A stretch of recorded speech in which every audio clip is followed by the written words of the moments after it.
বর্তমান যুগে খুব ভাইরাল একটা কথা চলছে। আমি আজকেও এসে বললাম এখানে যে কথাগুলো বলেন। কি কথা জানেন? এখন ছেলেপিলে সব মুখোমুখি এটা হয়ে গেছে, মুরব্বি মুরব্বি। ঠিক না বলেন?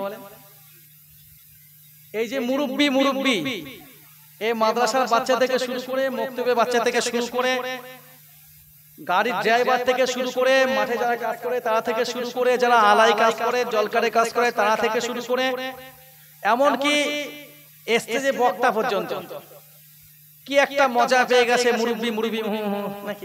কুপারে করে আল্লাহর নবীকে বললেন, মুহাম্মদ তুমি বলো, যদি তোমার ইচ্ছা হয় তুমি মালদার হয়ে যাবে, তোমার কাছে পরিমাণ মাল সামান জমা থাকবে, তোমার কাছে এতটা পরিমাণ অর্থবিত্ত জমে যাবে যে তোমার মতো এই পরিমাণ মাল গোটা আরব ভূখণ্ডের কারো কাছে থাকবে না।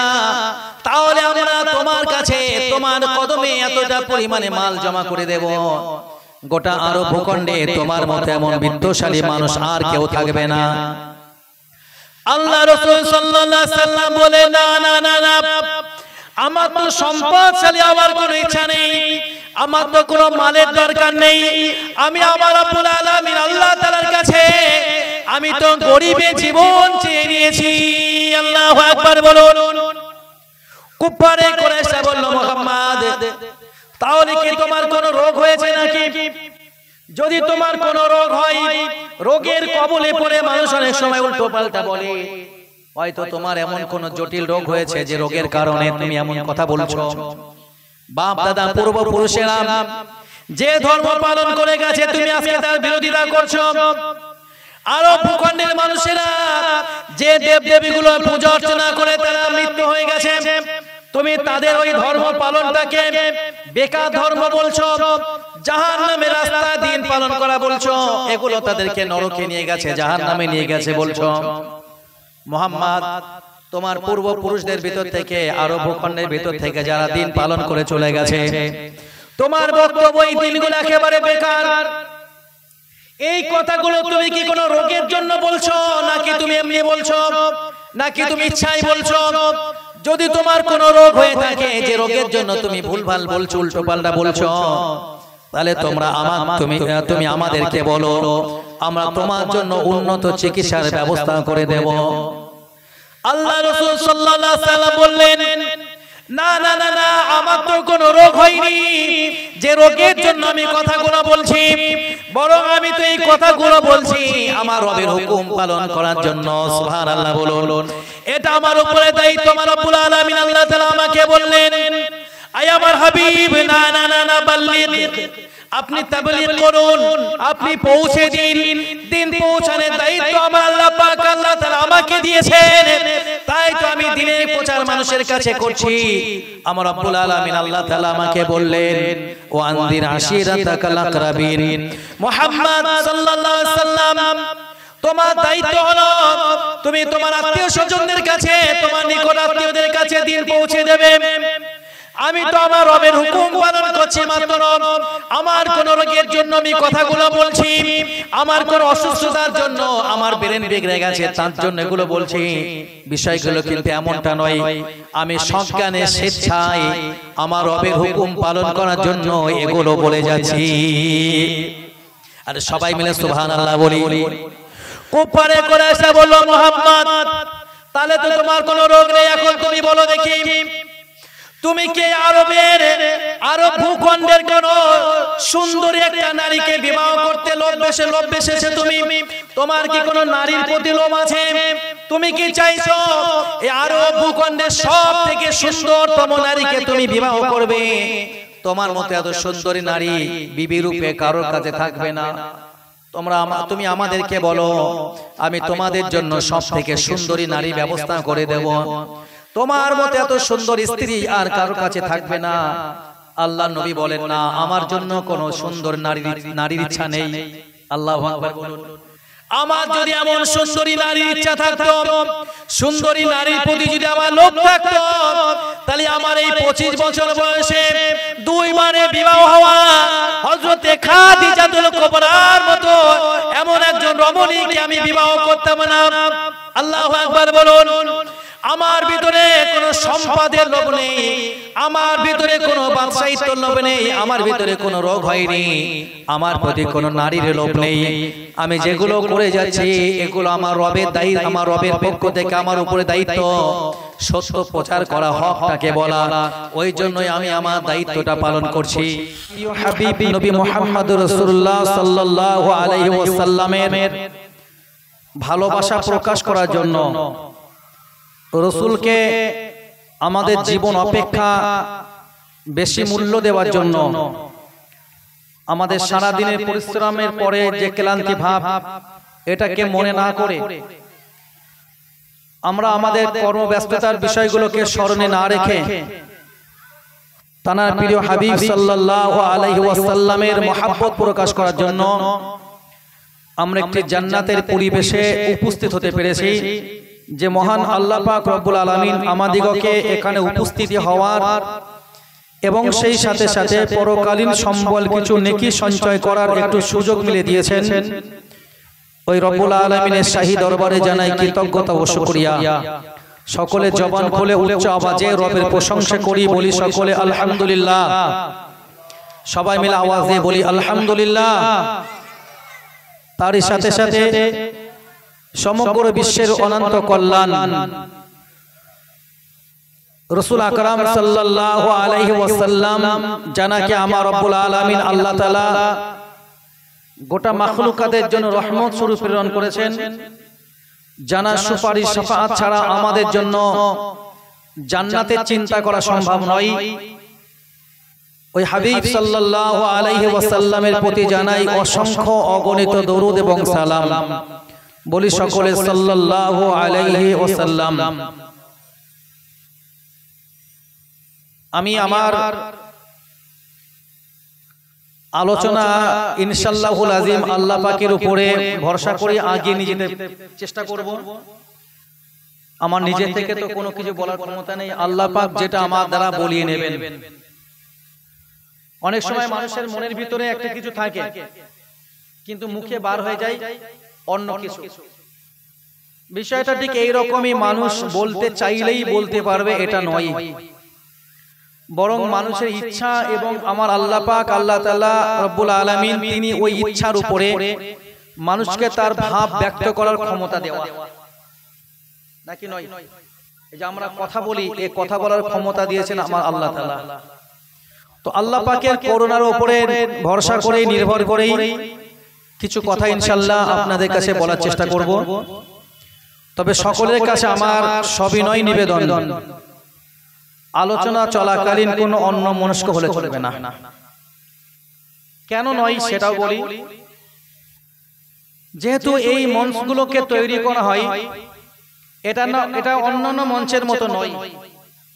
এখানে যত সময় আলোচনা হয় কোরআন ভিত্তিক আলোচনা, হাদিস ভিত্তিক আলোচনা, আল্লাহ সম্পর্কে আলোচনা, তার নবী রাসূলদের সম্পর্কে আলোচনা, সরাসরি আপনি আলোচনা। আমার আল্লাহ তাআলা স্পষ্টত কোরআনে বললেন যে জায়গাগুলোতে যখন যে সময়ে আমি আল্লাহ আমার কোরআন তোমাদের কাছে তেলাওয়াত করা হয়, তখন তোমাদের দায়িত্ব হলো সেখানে চুপ থাকা। কেন চুপ থাকবে? আমি আল্লাহ যেন তোমাদের উপরে রহমত বর্ষণ করতে পারি। খুশি হয়ে একটু আলহামদুলিল্লাহ বলি। তাহলে কোরআন তেলাওয়াতের অনুষ্ঠানে, কোরআন তেলাওয়াতের মজলিসে, কোরআন সম্পর্কে আলোচনা করার মজলিস বা অনুষ্ঠানে, বৈঠকে, জামায়াতে আমরা অন্য মনস্ক হতে পারবো না। আমাদের পরিপূর্ণ মন ওই দিকেই থাকবে। তাহলে আমরা আশা করতে পারি আল্লাহ তাআলার পক্ষ থেকে আমরা রহমত প্রাপ্ত হতে পারবো ইনশাআল্লাহ। এখানে আল্লাহ তাআলার পক্ষ থেকে রহমত প্রাপ্ত তার মানেই হলো আল্লাহ আমাদের প্রতি খুশি হবেন, আল্লাহ তিনি আমাদেরকে জাহান্নাম থেকে বাঁচাবেন, আল্লাহ তিনি আমাদের জান্নাতের ব্যবস্থা করবেন, আল্লাহ তিনি আমাদের কবর জগৎটাকে সুখময় করবেন, জান্নাতের টুকরা বানাবেন। যতদিন আল্লাহ তাআলা হায়াতে বাঁচে রাখবেন, তার পছন্দনীয় বান্দারা যেভাবে জীবন অতিবাহিত করেন, জীবন কাল সময় ব্যয় করেন, দিন গুজরান করেন, আল্লাহ তাআলা আমাদেরকেও ঠিক ওইভাবে নিয়ে যাবেন। এটাই তো।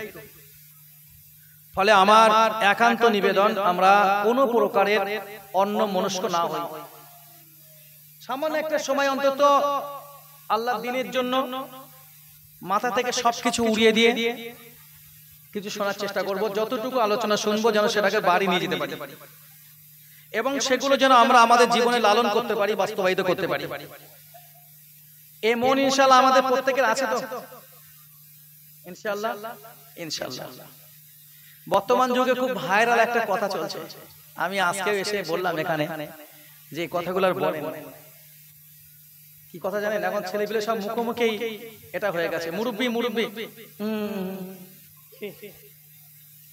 ঠিক না বলে?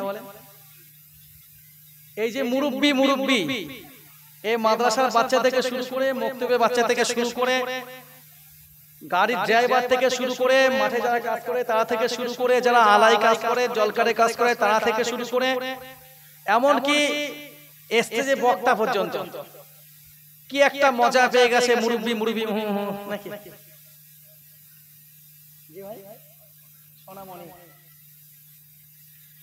ভাই, আল্লাহ রাসূল সাল্লাল্লাহু আলাইহি সাল্লাম স্পষ্ট তো বলেছেন, তোমরা বয়স্কদেরকে সম্মান করবে, ছোটদেরকে স্নেহ করবে।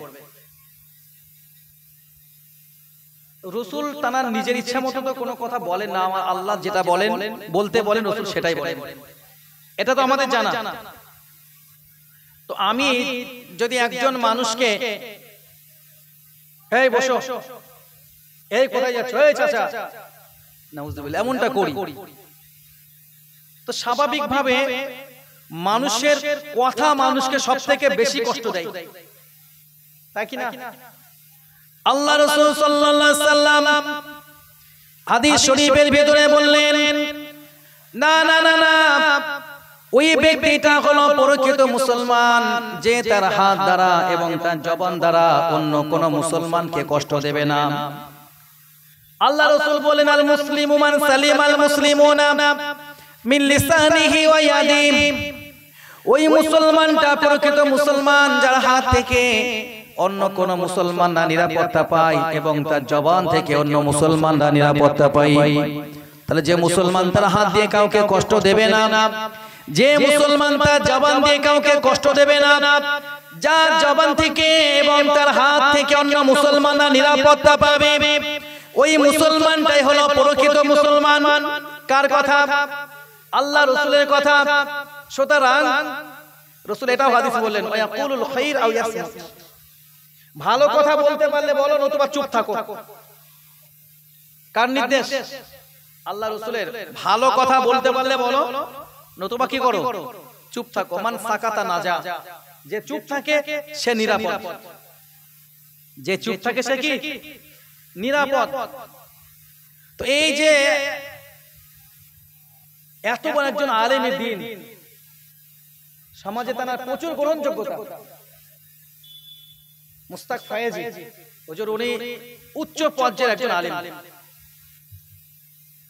তো একজন এমন কিছু আলোচনা হয়, কিছু আলোচনার ভিতরে এমন জটিলতা রয়েছে যেগুলো কোন শ্রোতা যদি অর্ধেকটা অংশ শোনে, বাকি অর্ধেকটা না শোনে, তাহলে তার এমন একটা ধারণা তৈরি হয়ে যাবে যে ধারণার ভিতর দিয়ে তার ঈমানি দুর্বলতাও আসতে পারে। সেই জন্য ওই বিষয়গুলোকে পরিপূর্ণ শোনার প্রয়োজন আছে। হুজুরের আলোচনা চলছিল, একজন উঠে চলে যাচ্ছেন, তো হুজুর সেখানে মুরব্বি, বাংলাদেশের মানুষেরা বয়স্ক মানুষদেরকে মুরব্বি বলে নাকি? যারা পুলিশ প্রশাসনের কাজ করে তাদেরকে মামা বলে, ওরা তাদের দেশের নিয়ম নাকি? তো সেই হিসাবে তিনি বললেন যে মুরব্বি, ওনার বলার বিষয় হচ্ছে আপনি চলে যান না, আমার আলোচনাটা আপনি শেষ করে তারপরে যাবেন, নতুবা তো আপনি শুরু থেকে শেষ পর্যন্ত না বুঝলে, না শুনলে আপনার ধারণাটা ঠিক অর্জন হবে না, আমি যেটা বলতে চাইছি সেটা আপনি বুঝবেন না। তো এই বিষয়টাকে কেন্দ্র করে তিনি তাকে চলে যেতে নিষেধ করেছেন, সম্বোধন করেছেন মুরব্বি দিয়ে। আমরা স্বাভাবিক বয়স্ক মায়েদেরকে তো মুরব্বি বলি নাকি নয়? তো এই সম্মানসূচক বাক্য তিনি ব্যবহার কেন করেছেন? আল্লাহ রাসূল শিখিয়েছেন তাই, যে তোমরা ভালো কথা বলতে পারলে বলো, নতুবা কি করো? চুপ থাকো। আল্লাহ রাসূল এটা হাদিসে বললেন যে সেই ব্যক্তিটা প্রকৃত মুসলমানের সংজ্ঞা দিতে গিয়ে আল্লাহ রাসূল বললেন, যারা বয়স্কদেরকে সম্মান করবে, ছোটদেরকে স্নেহ করবে। আল্লাহু আকবার একটু বলেন। তো আমার ভিতরে যদি দ্বীনি চেতনা না আসে, তাহলে তো আমার মুখ দিয়ে এরকম ভালো ভালো কথা বার হবে না, নাকি নয়? স্পষ্ট তো উল্লেখ আছে, ইহানাতুল উলামাউনা কুফরুন। কোন আলেমকে হেনাত করা, কোন আলেমকে অবজ্ঞা করা, কোন আলেমকে তুচ্ছ তাচ্ছিল্য ভাবা, কোন আলেমকে নিয়ে টিটকারি করা, কোন আলেমকে হেয় প্রতিপন্ন করা, এগুলো কুফরি কাজ। কি কাজ? কুফরি কাজ। আমার কামাল ভাই কেএম বাংলা, এই যে মিডিয়া চলছে এখানে, আমার কামাল ভাই আমাকে একটা জিনিস স্মরণ করে দিলেন, বলে এই বিষয়টা নিয়ে গানও বার করেছে, নাউজুবিল্লাহ বলে। তিনি করলেন হাদিসের আমল, আর তার হাদিসের আমলটাকে আমি গানে রূপান্তর করছে। ভাই মনে করে দিয়েছেন, সংজ্ঞাটা হাদিসে বলি। রাসূল বললেন, আল গিনাউ ইয়ানবিতু ফি কলবিহি নিফাকা আও কামা ক্বালা আলাইহিস সালাম। রাসূল বললেন, গান মানুষের অন্তরে মুনাফিকি সৃষ্টি করে। নাউজুবিল্লাহ বলেন। গানের কাজ কি? গান মানুষের অন্তরে, মানুষের কলবে মুনাফিকি সৃষ্টি করে। যে বেশি বেশি গান শুনতে অভ্যস্ত, একদিন ওই ব্যক্তিটা মুনাফিক ব্যক্তিতে পরিণত হয়ে যাবে। কারণ তার ভিতরে তো তিলে তিলে তিলে তিলে তিলে তিলে মুনাফিকি জন্ম হচ্ছে। আল্লাহ নবী সাহাবীদেরকে নিয়ে একবার রাস্তা অতিক্রম করছেন, দূর থেকে একটা গানের আওয়াজ আসে। আল্লাহ নবী কি করলেন? রাসূল আকরাম সাল্লাল্লাহু আলাইহি সাল্লাম তিনি তার কানের ভিতরে আঙ্গুল ঢুকিয়ে দিলেন। সুবহানাল্লাহ একটু বলুন, সবাই মিলে বলি সুবহানাল্লাহ। আল্লাহ নবী সাল্লাল্লাহু আলাইহি সাল্লাম যখনই তার কানে গানের আওয়াজ এলো, আল্লাহ নবী সাল্লাল্লাহু আলাইহি সাল্লাম তিনি তার নিজের দুই কান মোবারকে দুই হাতের আঙ্গুল ঢুকিয়ে দিলেন, দিয়ে তিনি রাস্তা অতিক্রম করতে লাগলেন। কয়েক কিছুটা রাস্তা যাওয়ার পরে আল্লাহ নবী সাহাবীদেরকে বললেন, আমার সাহাবীরা তোমরা আমাকে বলো দেখি, ওই যে একটা গানের আওয়াজ আমি শুনতে পাচ্ছিলাম, যে গানের আওয়াজের জন্য আমি আমার কানের ভিতরে আঙ্গুল ঢুকিয়ে দিলাম, এবারে তোমরা আমাকে বলো ওই গানের আওয়াজটা কি আর ভেসে আসছে নাকি? সাহাবীরা বললেন, ইয়া রাসূলুল্লাহ, ইয়া হাবিবাল্লাহ, না, ওই আওয়াজ তো আর আসছে না।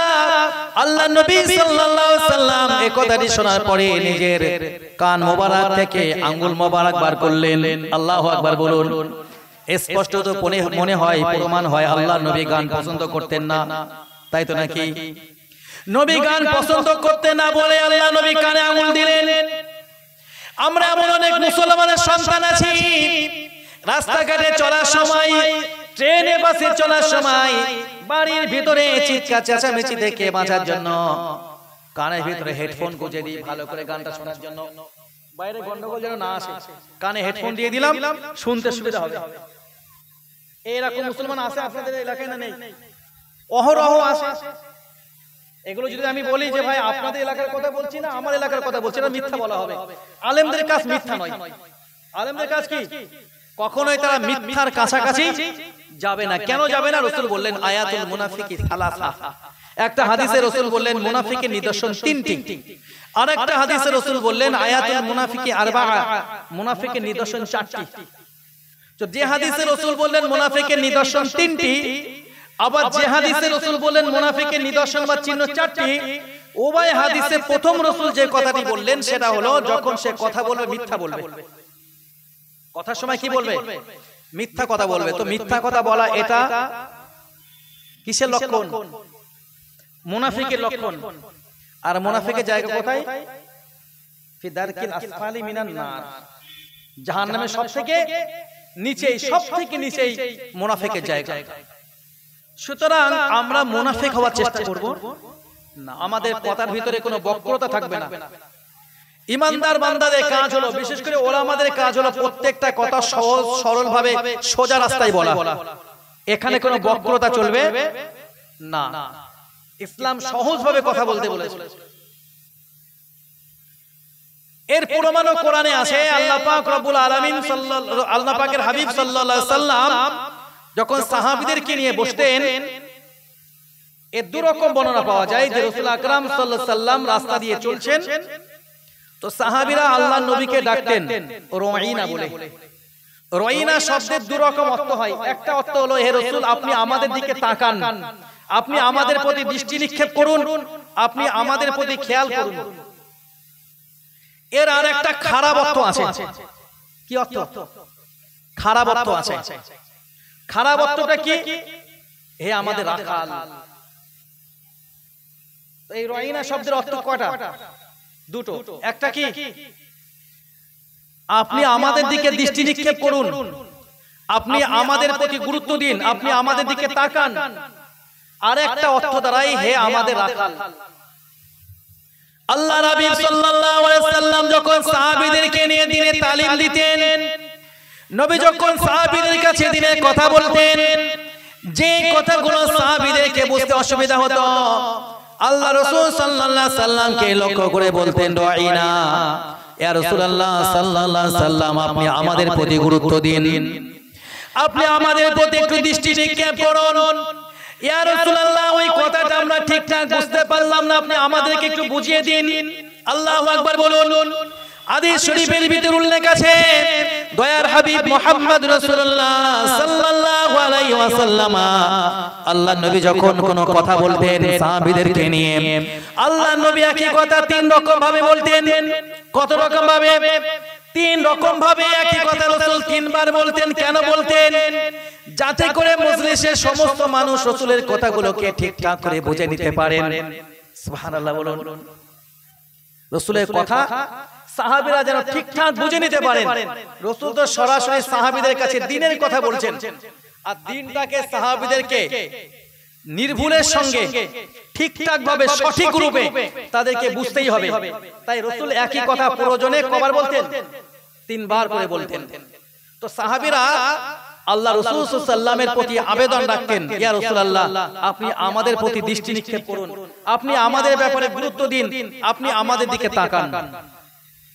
এই শব্দটা যেহেতু দুরকম অর্থ আছে, তাই এই শব্দটাকে নিয়ে ইহুদিরা, কুফারে কুরাইশরা আল্লাহ নবীকে ঠকানোর জন্য, আল্লাহ নবীকে অপমান করার জন্য নবী যখন চলতেন, আল্লাহ নবীকে দেখে লক্ষ্য করে বলতেন রয়িনা। রয়িনা মানে কি? আপনি আমাদের দিকে তাকান। আল্লাহ নবী যখন তাদের দিকে তাকাতেন, সঙ্গে সঙ্গে তারা বলতো, না না না না, আমরা তো তোমাকে ডাকিনি। নাউজুবিল্লাহ বলেন, আমরা তো ডাকছি আমাদের রাখালদেরকে। নাউজুবিল্লাহ, কত বড় বজ্জাত ছিল তারা। আমার রব্বুল আলামিন আল্লাহ তাআলা তখন কোরআনে আয়াত নাযিল করে বললেন, না না না না, তোমরা আমার নবীকে যখন ডাকবে তখন তোমরা রয়িনা শব্দ ব্যবহার করবে না, বরং তোমরা বলবে উনজুরনা, হে নবী আপনি আমাদের দিকে তাকান, আপনি আমাদের দিকে লক্ষ্য করুন। এই উনজুরনা কথা দ্বারা একটাই প্রমাণ হয় যে আপনি আমাদের দিকে তাকান। সাহাবীদেরকে আল্লাহ পাক রব্বুল আলামিন রাসূলের কিভাবে আহ্বান করবে এটা শেখানোর জন্য রয়িনা শব্দে যে দুই রকমের অর্থ হয়, আমার আল্লাহ পাক আল্লাহ তাআলা এই রয়িনা শব্দ ব্যবহার করতে নিষেধ করে দিয়ে আমার আল্লাহ বললেন তোমরা উনজুরনা শব্দ ব্যবহার করো। এটা কোরআনে স্পষ্ট। এর দ্বারা আমরা কি বুঝি? অর্থবোধক শব্দগুলোকে এক শ্রেণী মানুষকে ঠকানোর জন্য ব্যবহার করে। মুখে বলে ভালো কথা, কিন্তু ভিতরে থাকে অন্য কিছু।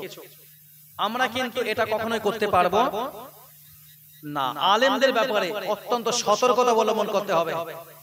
আমার রব্বুল আলামিন পবিত্র কোরআনে স্পষ্টত বললেন, ইন্নামা ইয়াখশাল্লাহা মিন ইবাদিহিল উলামা, আমি আল্লাহ তাআলা আমাকে এই দুনিয়াতে সবথেকে বেশি ভয় করে চলে আলেম সম্প্রদায়েরা।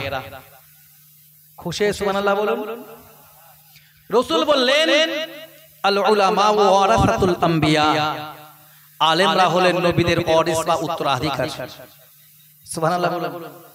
তাহলে আলেমদের ব্যাপারে রাসূল বললেন তারা আমার ওয়ারিস, তারা আমার উত্তরাধিকারী। তো এই আলেমদের ব্যাপারে স্পষ্টত আমাদের জানানো হয়েছে ইহানাতুল উলামা ওয়া কুফরুন। কোন আলেমকে ইহানাত করা, কোন আলেমকে অবজ্ঞা করা, কোন আলেমকে তুচ্ছ তাচ্ছিল্য ভাবা, এটা কি কুফরি কাজ। সুতরাং কথা একটা উড়ে আসবে, শুনতে ভালো লাগবে, আর পাঁচজন বলছে বলে আমিও বলবো, বিষয়টা এমন কথা বলেন, বিষয়টা এমন নয়। আর পাঁচজন বলতে পারে, তার ইমানি চেতনা নেই, তার দায়িত্ববোধ নেই, ইসলাম সম্পর্কে তার কম জানা আছে, আমি দায়িত্বশীল ব্যক্তি হয়ে কেন উড়ে এলেই সেই কথাটা ব্যবহার করব, এলেই বলবো নাকি? বিষয়টা আমাকে ভাবার দরকার আছে না নেই? এতটুকু তো আমরা জানি যে এটা আলেমের মুখ থেকে কথাটা বার হয়েছে, আর ওই আলেমকে নিয়ে ব্যঙ্গ চলছে। ঠিক আমার। সুতরাং এই ব্যাপারে আমি কিন্তু আলোচনা এখনো শুরু করিনি।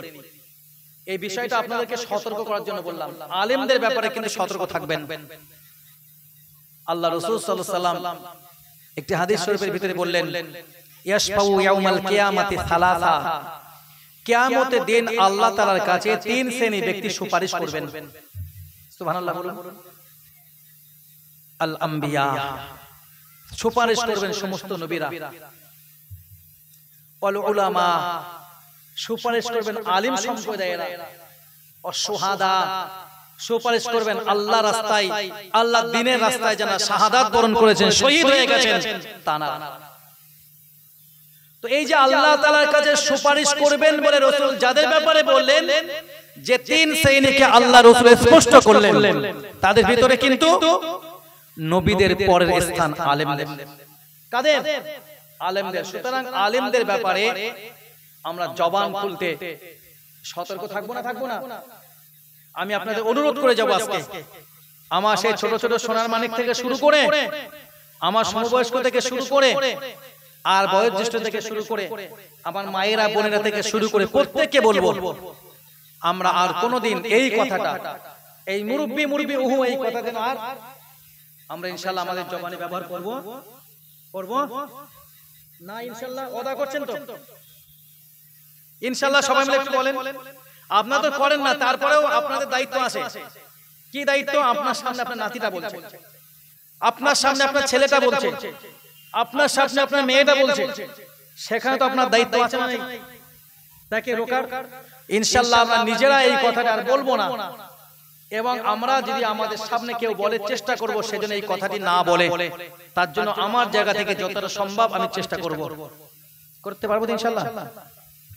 যদি আমরা এটা করতে পারি তাহলেই বুঝতে পারা যাবে আল্লাহ রাসূল সাল্লাল্লাহু আলাইহি সাল্লাম হাদিস শরীফের ভিতরে বললেন, মান দাল্লা আলা খাইরিন ফালাহু মিসলু আজরি ফাইলিহি।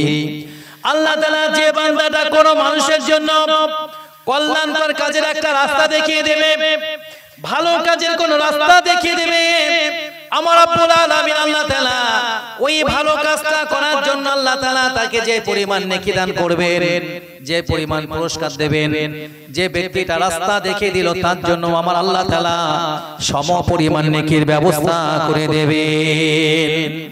একটু মহব্বতে সুবহানাল্লাহ বলি। এটা যদি আল্লাহ রাসূল সাল্লাল্লাহু আলাইহি সাল্লামের কথা হয়, তাহলে তো আমার দায়িত্ব হলো যে জায়গাতে দিন বিরোধী কোনো কাজ চলবে, শরিয়াত বিরোধী কোনো কাজ চলবে, ইসলাম বিরোধী কোনো কাজ চলবে, অবশ্যই আমি ওই জায়গাতে প্রতিবাদ করব। যদি হাত দিয়ে সম্ভব হয় হাত দিয়ে, যদি হাত দিয়ে সম্ভব না হয় তাহলে আমার জবান দিয়ে, যদি জবান দিয়ে সম্ভব না হয় তাহলে অন্তর দিয়ে ঘৃণা করব। এই তিনটের ভিতরে যে কোনো একটাকে আপনাকে গ্রহণ করতেই হবে।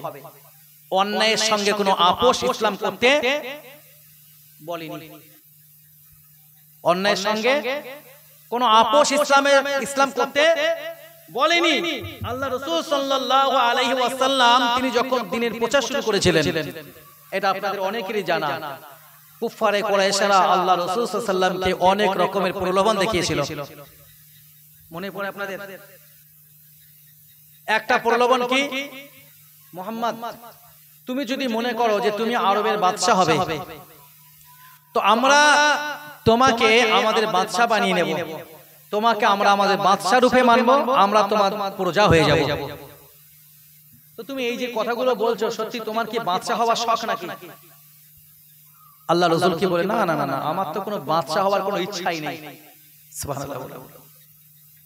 কুফারে কুরাইশ আল্লাহর নবীকে বললে, মুহাম্মদ তুমি বলো, যদি তোমার ইচ্ছা হয় তুমি মালদার হয়ে যাবে, তোমার কাছে পরিমাণ মাল সামান জমা থাকবে, তোমার কাছে এতটা পরিমাণ অর্থবিত্ত জমে যাবে যে তোমার মতো এই পরিমাণ মাল গোটা আরব ভূখণ্ডের কারো কাছে থাকবে না।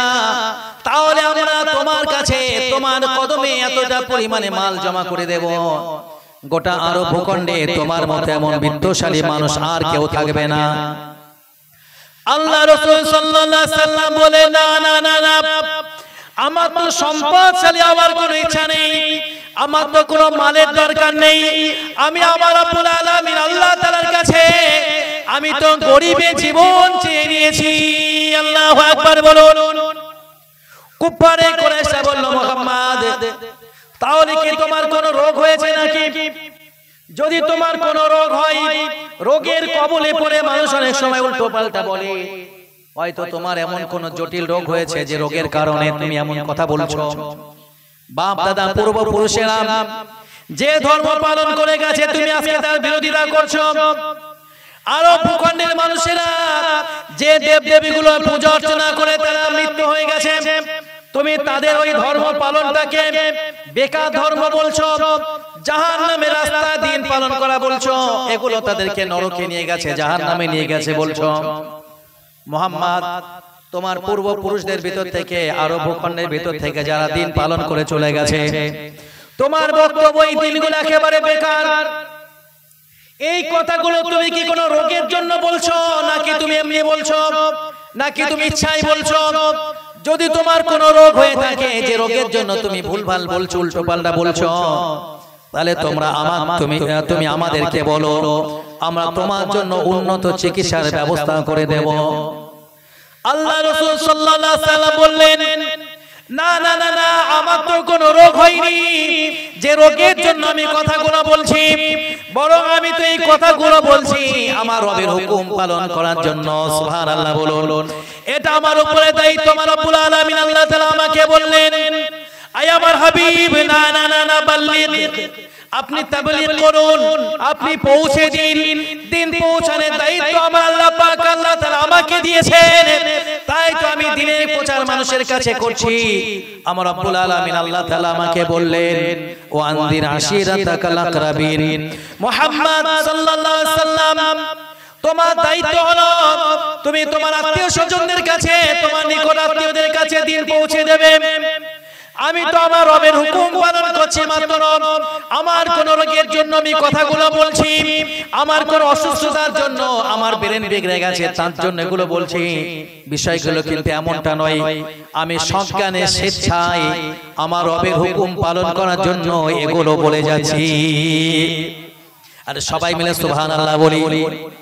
কুফারে কুরাইশরা বলল, মুহাম্মদ তাহলে তো তোমার কোনো রোগ নেই, এখন তুমি বলো দেখি, তুমি কি আরব ভূখণ্ডের কোন সুন্দরী একটা নারীকে বিবাহ করতে লোভ বেসেছে? তুমি তোমার কি কোনো নারীর প্রতি লোভ আছে? তুমি কি চাইছো এই আরব ভূখণ্ডের সব থেকে সুন্দরতম নারীকে তুমি বিবাহ করবে? তোমার মতো এত সুন্দরী নারী বিবি রূপে কারোর কাছে থাকবে না। তুমি আমাদেরকে বলো, আমি তোমাদের জন্য সব থেকে সুন্দরী নারী ব্যবস্থা করে দেব। তোমার মতো এত সুন্দর স্ত্রী আর কারোর কাছে থাকবে না। আল্লাহ নবী বলেন, না, আমার জন্য কোন সুন্দর নারীর ইচ্ছা নেই। আল্লাহু আকবার বলুন। আমার যদি এমন সুন্দরী নারীর ইচ্ছা থাকতো, সুন্দরী নারীর প্রতি যদি আমার লোভ থাকতো, তাহলে আমার এই 25 বছর বয়সে 2 বারে বিবাহ হওয়া হযরতে খাদিজাতুল কুবরার মতো এমন একজন রমণীকে আমি বিবাহ করতাম না। আল্লাহু আকবার বলুন।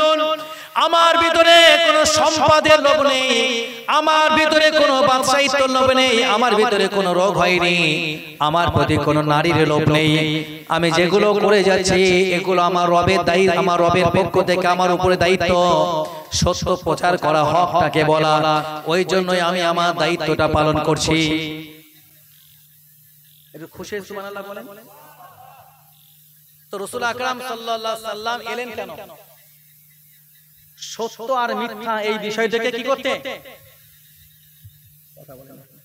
সত্য আর মিথ্যা এই দুটি বিষয় কি করতে বলেন? আলাদা করতে তো নাকি? সত্যকে সত্য, মিথ্যাকে মিথ্যা, এটা বোঝানোর জন্যই আল্লাহ রাসূল সাল্লাল্লাহু আলাইহি সাল্লাম দুনিয়াতে এলেন। আল্লাহ রাসূল সাল্লাম মুহাম্মদ সাল্লাল্লাহু আলাইহি ওয়াসাল্লাম ফারকুন বাইনান নাস, যে রাসূল আকরাম সাল্লাল্লাহু তিনি মানুষের ভিতরে পার্থক্য সৃষ্টি করেন। সুবহানাল্লাহ বলুন, কি করেন? পার্থক্য সৃষ্টি করেন। ফারকুন বাইনান নাস, বাইনা মানে দুইয়ের মধ্যে। আল্লাহ রাসূল সাল্লামের দায়িত্ব হলো তিনি দুইয়ের মাঝখানে কি করবেন? পার্থক্য করবেন, মানুষদের মাঝখানে পার্থক্য করবেন। তো মানুষের ভিতরে কি নিয়ে রাসূল পার্থক্য করবেন? দিন পালন করার ব্যাপারে কেউ আল্লাহকে ইবাদত করবে, কেউ আল্লাহর দ্বীনের বাইরে চলবে, কেউ বা জান্নাতের রাস্তায় চলবে, কেউ বা জাহান্নামের রাস্তায় চলবে, কেউ সত্যকে আঁকড়ে ধরবে, কেউ মিথ্যাকে আঁকড়ে ধরবে, মিথ্যা অবলম্বন করবে। তো রাসূলের দায়িত্ব হলো এই মানুষের মধ্যে পার্থক্য করে দেওয়া, সত্যকে সত্য বলা আর মিথ্যাকে মিথ্যা বলা।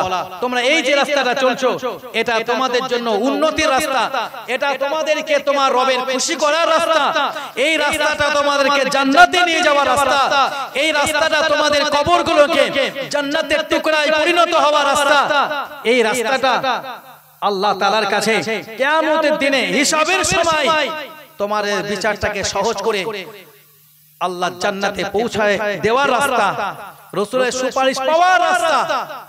আর এই যে বাকি লোকগুলো চলছে এগুলো তো মানুষকে জাহান্নামে নিয়ে যাচ্ছে, এই রাস্তা মানুষকে নরকে নিয়ে যাচ্ছে, এই রাস্তা মানুষকে কবরটাকে তার জাহান্নামের গর্তে পরিণত করতে এই রাস্তাটাই মানুষ চলছে।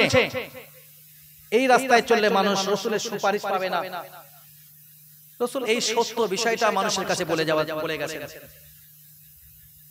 তো রাসূলের কাজ কি? ফারকুন বাইনান নাস, রাসূলের কাজ মানুষের কাছে পার্থক্য করে দেওয়া, মানুষের মধ্যে ভাগ করে দেওয়া।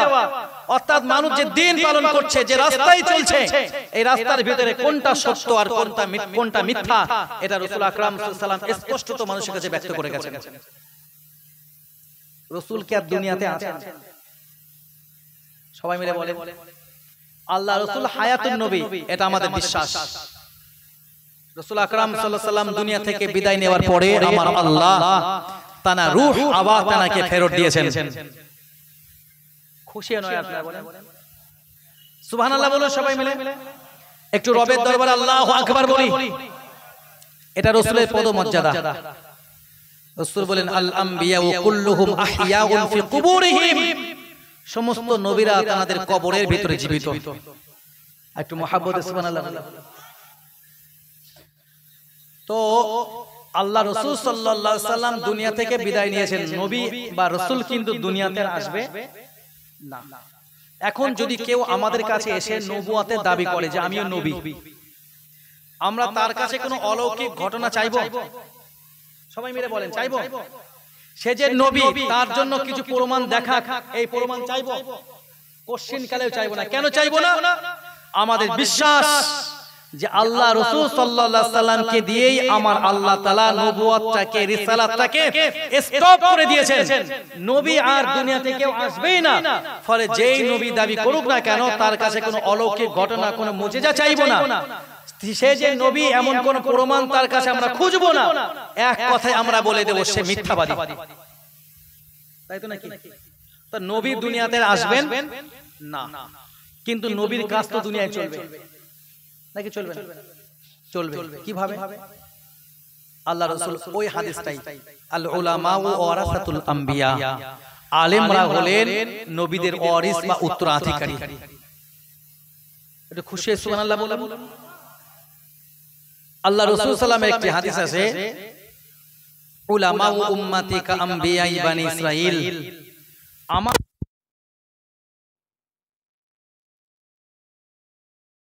মাওলানা মুহাম্মদ। তো রাসূল আকরাম সাল্লাল্লাহু আলাইহি সাল্লাম তিনি স্পষ্টত বলে গেলেন আনা খাতামুন নবিয়িন, আমি সমস্ত নবী এবং রাসূলদের শেষ, আমার পরে কোনো নবী নেই। তো নবীদের কাজ করবেন কারা? আলিমরা। আচ্ছা, আল্লাহ রাসূল সাল্লাল্লাহু আলাইহি সাল্লাম যখন দ্বীন প্রচার করতেন, রাসূলের ভিতরে উদ্দেশ্যটা কি ছিল? এটা আমাদের সবার জানা। রাসূল যখন দ্বীন প্রচার করতেন, রাসূলের ভিতরে উদ্দেশ্য কি ছিল? মানুষ সত্য চিনুক, সত্য বুঝুক, মানুষ আল্লাহর দ্বীনের রাস্তায় আসুক, তাই তো নাকি? মানুষ সত্যটাকে, হকটাকে বুঝে সেটাকে আঁকড়ে ধরুক, মানুষ জাহান্নাম থেকে বেঁচে যাক, তাই তো নাকি? অন্য কোনো উদ্দেশ্য? আমার বাড়িটা অনেক দামি বাড়ি হোক, আমার কাছে অনেক মাল সামান জড়ো হোক, আমি সুখের জীবন যাপন করি, আমার শরীরে দামি দামি পোশাক চড়ুক, এটা কি রাসূলের উদ্দেশ্য ছিল বলে মনে হয় দিন প্রচারের ভিতর দিয়ে? রাসূলের দিন প্রচারের উদ্দেশ্য একটাই ছিল, আমি সত্যটা মানুষের কাছে বলবো, আল্লাহর দ্বীনের কথা মানুষকে বলবো, মানুষ আল্লাহর এই সত্য দ্বীনটাকে গ্রহণ করে তারা আল্লাহকে চিনুক, আল্লাহর দ্বীনের রাস্তায় চলুক, জাহান্নাম থেকে বাঁচুক। এটা নাকি অন্য কোনো? সবাই মিলে বলে এটাই উদ্দেশ্য তো নাকি? আর রাসূলের ওয়ারিস কারা? আলিমেরা। আলিমদের দায়িত্ব তাহলে কি হবে? একই উদ্দেশ্য থাকবে যে মানুষ জাহান্নাম থেকে বাঁচুক, মানুষ সত্য দ্বীনটা গ্রহণ করুক, আল্লাহর দ্বীনের পথে চলুক, এটাই তো নাকি?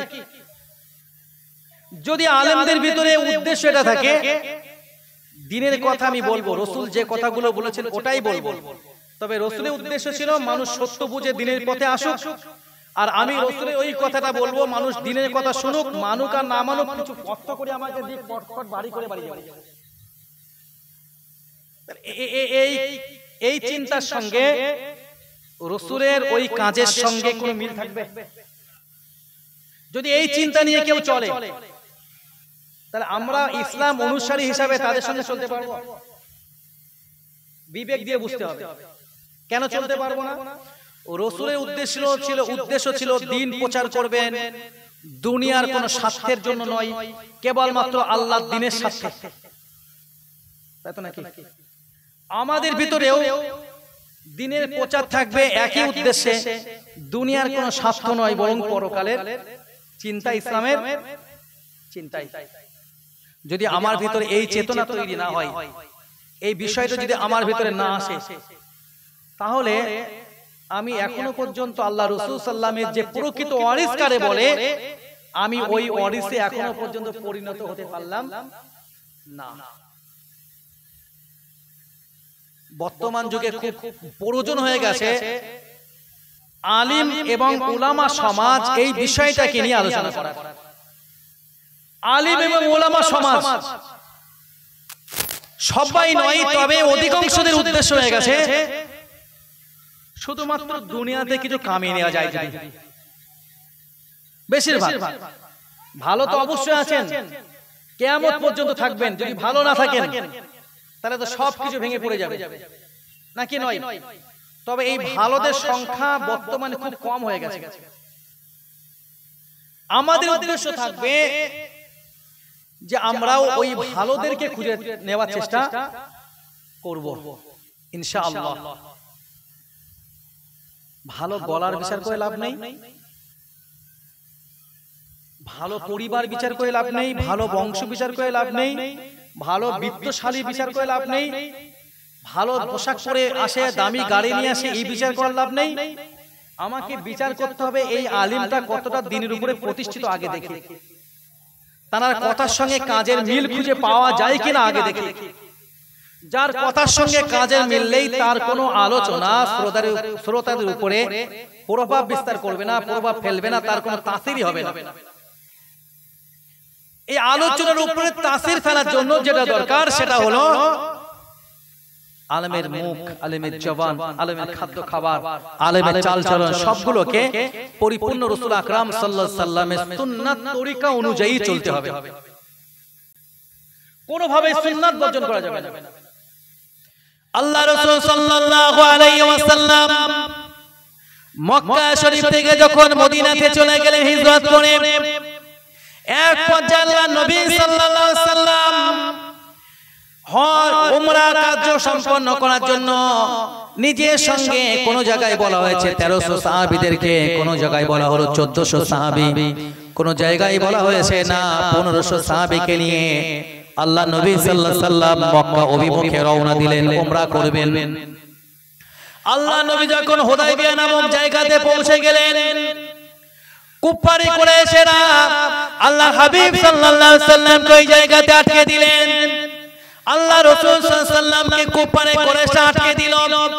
আল্লাহ নবীকে আর মক্কায় প্রবেশ করতে দিচ্ছে না।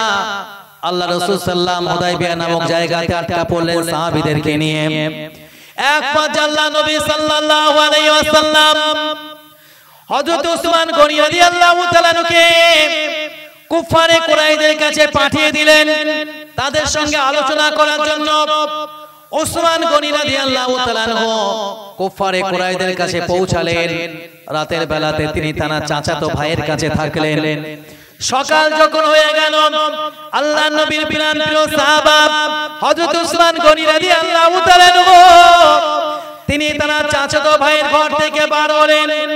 তিনি তার পরনে যে পোশাকটা পরে আছেন ওই পোশাকটা ছিল তার হাঁটু থেকে শুরু করে পায়ের গিট এর ঠিক মাঝামাঝি পোশাকটা পরা। লুঙ্গি বলেন, তহবন বলেন, যেটা পরে আছেন ওটা এই পর্যায়ে পরা আছে।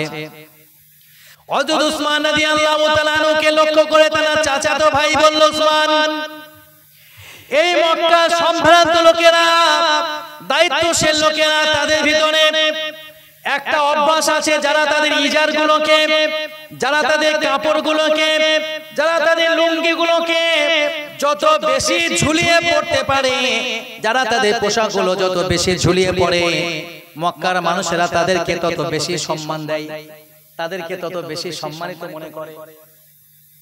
আমাদের মধ্যে এরকম আছে তো, জামাই নতুন এসেছে, শ্বশুর মশাই জামাইয়ের জন্য নতুন একটা লুঙ্গি কিনে দিলেন, তা সে পড়লো যে কায়দায়, রাস্তার ধুলো মোটামুটি সব পুড়িয়ে বাড়ি নিয়ে গেল। যে শ্বশুর যখন শখ করে একটা লুঙ্গি দিয়েছেন, তার শাশুড়ি মশাই কি আর তিনি চুপচাপ থাকবে নাকি? তার দায়িত্ব আছে যে পরিষ্কার করবে। শ্বশুর যদি টাকা খরচা করে কিনে দিতে পারে, তার শাশুড়ি একটু সময় খরচা করে পরিষ্কার করতে পারবে না? আবার নতুন স্ত্রী কতটা দরদ আছে আমার প্রতি একটু দেখি, ধুলো কুড়িয়ে নিয়ে রাখি, পরিষ্কার করে নাকি দেখি, আর নিজেকে খুব দামি ভাবে, ঠিক না বলেন? তো উসমান রাদিয়াল্লাহু তাআলাকে বলা হলো যে হযরত উসমান, এই আরবের মানুষদের, এই মক্কার মানুষদের একটা নিয়ম আছে, যারা তাদের পোশাকগুলোকে সবথেকে বেশি ঝুলিয়ে পড়ে তাদেরকে খুব সম্মানীয় ভাবা হয় এবং তাদেরকে খুব সাদরে গ্রহণ করা হয়। সুতরাং আমি তোমাকে বলছি, তুমি তোমার এই পোশাকটাকে, এই লুঙ্গিটাকে এত উঁচুই না পড়ে ওটাকে ঝুলিয়ে দাও, তাহলে তোমাকে খুব রেসপেক্ট করবে, তোমাকে অভ্যর্থনা জানাবে, তোমাকে ভালোভাবে গ্রহণ করবে। আল্লাহ নবী সাহাবা হযরত উসমান রাদিয়াল্লাহু তাআলা বললেন, না না, কে আমাকে সম্মান জানাবে, কে আমাকে ভালোভাবে গ্রহণ করবে, কে আমাকে অভ্যর্থনা জানাবে, ওই চিন্তা করে আমি কি রাসূলের সুন্নাত পালন করা ছেড়ে দেব নাকি? আল্লাহু আকবার বলেন। আমি তো এই যেভাবে পোশাক পরে আছি, লুঙ্গি পরে আছি, যার পরে আছি, এটা তো আল্লাহ রাসূল সাল্লাল্লাহু আলাইহি ওয়াসাল্লামের সুন্নাত। আমি আল্লাহ রাসূলের সুন্নাত পালন করছি, আর কে আমাকে সম্মান জানাবে, কে আমাকে সাদরে গ্রহণ করবে, ওই চিন্তা ভাবনা করতে গিয়ে আমি কি রাসূলের সুন্নাত পালন করা ছেড়ে দেব নাকি? আল্লাহু আকবার বলুন। কে আমাকে সম্মান জানাবে, কে আমাকে সম্মান জানাবে না, ওই চিন্তা করে আমি তো রাসূলের সুন্নাত পালন করাটাকে ছেড়ে দিতে পারবো না। আল্লাহ রাসূল সাল্লাল্লাহু আলাইহি ওয়াসাল্লাম বললেন, মান আহাব্বা সুন্নতি ফাকাদ আহাব্বানি ওয়া মান আহাব্বানি কানা মাই ফিল জান্নাহ। আল্লাহর হাবিব সাল্লাল্লাহু আলাইহি ওয়াসাল্লাম বলেন, আমার সাহাবীরা, আমার উম্মতানিরা, তোমরা মনে রেখে দাও, যে ব্যক্তিটা আমি রাসূলুল্লাহ সাল্লাল্লাহু আলাইহি ওয়াসাল্লাম আমার সুন্নাতকে ভালোবাসলো, আমার সুন্নাতকে মহব্বত করলো, আমার সুন্নাতটাকে আঁকড়ে ধরলো ভালোবাসার সঙ্গে, আমি দয়াল হাবিব মুহাম্মদ রাসূলুল্লাহ সাল্লাল্লাহু আলাইহি ওয়াসাল্লাম আমি তার ব্যাপারে জানাই, যে ব্যক্তিটা ভালোবাসার সঙ্গে আমার সুন্নাতকে লালন করতে পারলো, আমি দয়াল হাবিব মুহাম্মদ রাসূলুল্লাহ সাল্লাল্লাহু আলাইহি ওয়াসাল্লাম, আমি আর আমার ওই উম্মতটা একই সঙ্গে আল্লাহ তাআলার দয়ার জান্নাতে অবস্থান করব। একটু মহব্বতে বলি সুবহানাল্লাহ। সুতরাং রাসূলের সুন্নাত পালনের ভিতর দিয়ে মিলবে আল্লাহর রাসূলের সঙ্গে জান্নাতের সঙ্গী হওয়ার সুযোগ, নাকি নয়? উসমান রাদিয়াল্লাহু তাআলা যদি ওই সময় তার ওই চাচাতো ভাইয়ের কথা শুনে আল্লাহ রাসূল সাল্লাল্লাহু আলাইহি সাল্লামের সুন্নাতটাকে ছেড়ে দিয়ে সম্মান পাওয়ার জন্য পোশাকটা ঝুলে দিত, তাহলে রাসূলের সঙ্গে জান্নাতে জায়গা মিলতো না কি মিলতো না? রাসূলের সুন্নাত যদি ইনকার করা হয়, সাহাবীর ভিতর থেকেও যদি এটা প্রকাশ পায়, তাহলে তো সেটা সাহাবীর জন্য ক্ষতিকর। তবে সাহাবীরা কোশ্চেন কালে এটা করবেন না। আলহামদুলিল্লাহ বলেন, সাহাবীদের দ্বারা জীবনে এটা হবে না। আমরা তো সুবিধাবাদী মুসলমান, কিন্তু সাহাবীদের ভিতরে কোনো সুবিধাবাদীর কোনো ভাব ছিল? রাসূলের ভালোবাসার জন্য জীবন, মন, সহায় সম্পত্তি, স্ত্রী, পরিবার, পরিজন সবগুলোকে আল্লাহ রাসূলের জন্য কুরবান করে দিয়েছেন। সুবহানাল্লাহ বলুন। আমরা তো জীবন সংশয় হলে তখন আর সুন্নাত আমল করার ব্যাপার নাই।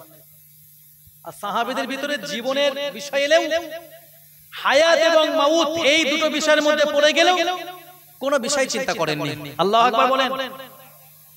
আল্লাহ রাসূল সাল্লাল্লাহু আলাইহি ওয়াসাল্লাম যখন হিজরত করছেন, আল্লাহ নবীর প্রিয় সাহাবা হযরত আলী কাররামাল্লাহু ওয়াজহাহু রাদিয়াল্লাহু তাআলা আনহু, আল্লাহ নবী সাল্লাল্লাহু আলাইহি ওয়াসাল্লাম হিজরতকালীন সময় হযরত আলী রাদিয়াল্লাহু তাআলা আনহুকে তার বিছানার উপরে রেখে গেলেন। হযরত আলী রাদিয়াল্লাহু তাআলা আনহুকে আল্লাহ নবী নিজের বিছানার উপরে শুইয়ে রেখে গেলেন। হযরত আলী আল্লাহ রাসূল সাল্লাল্লাহু আলাইহি ওয়াসাল্লামের বিছানার উপরে শুয়ে চাদর মুড়ি দিয়ে আছেন। আলী এ ব্যাপারে কোনো অভিযোগ নাই। হযরত আলী কিন্তু এটা জানেন, আল্লাহ নবীর এই বাড়ি রাসূলের ঘরের চতুর্দিকে কুফারে কুরাইশরা আল্লাহর হাবিব সাল্লাল্লাহু আলাইহি ওয়াসাল্লামের ঘরটাকে ঘিরে রেখে দিয়েছে। তাদের উদ্দেশ্য হলো নবী যখনই ঘর থেকে বার হবেন, সঙ্গে সঙ্গে তারা আল্লাহ নবীকে ধরে নবীকে হত্যা করে ফেলবে। নাউজুবিল্লাহ বলেন। উদ্দেশ্য তাদের অত্যন্ত খারাপ। আল্লাহ নবী সেখান থেকে বার হয়ে যাবেন, নবী নিজের বিছানার উপরে রেখে যাচ্ছেন কাকে? হযরত আলীকে।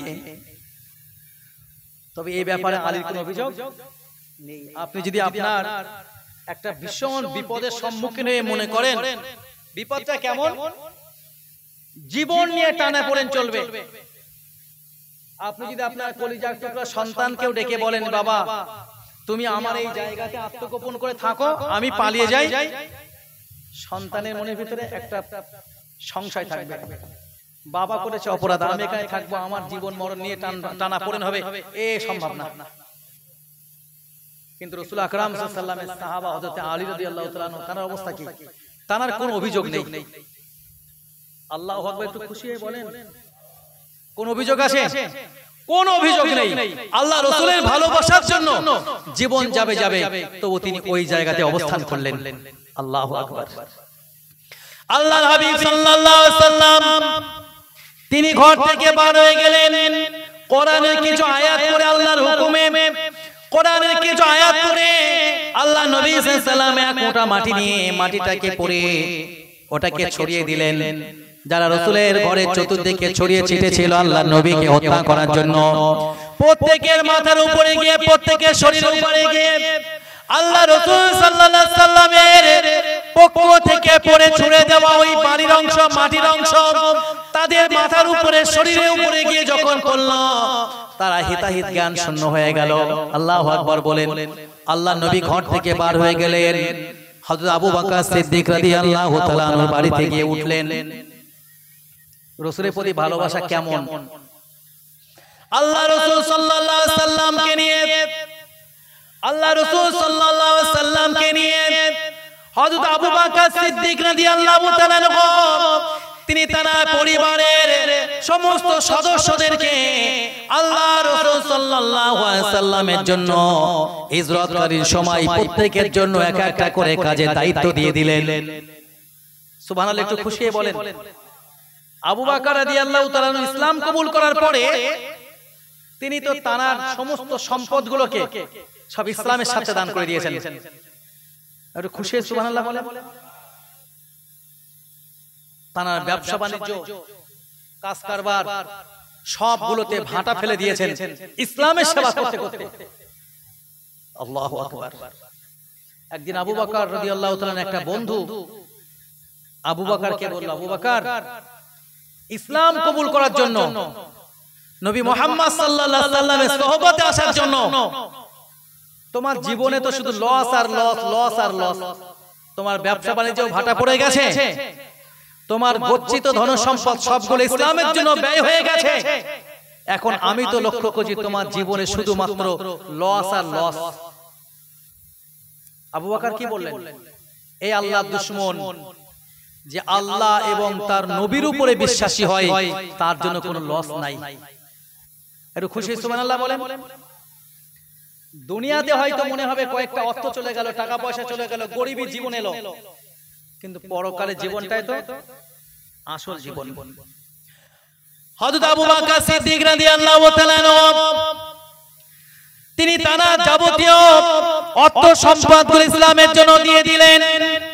তিনি যখন ইন্তেকাল করবেন, তিনি তার মুমূর্ষ অবস্থায় নিজের কন্যা হযরত আয়েশা সিদ্দিকা রাদিয়াল্লাহু তাআলা কে ডেকে বললেন, মা আয়েশা, আমি যখন দুনিয়া থেকে বিদায় নেব, দুনিয়া থেকে পর্দা নেব, ও মা হযরত আয়েশা, আমার জন্য কোন নতুন কাপড় দিয়ে কাফনের ব্যবস্থা করো না।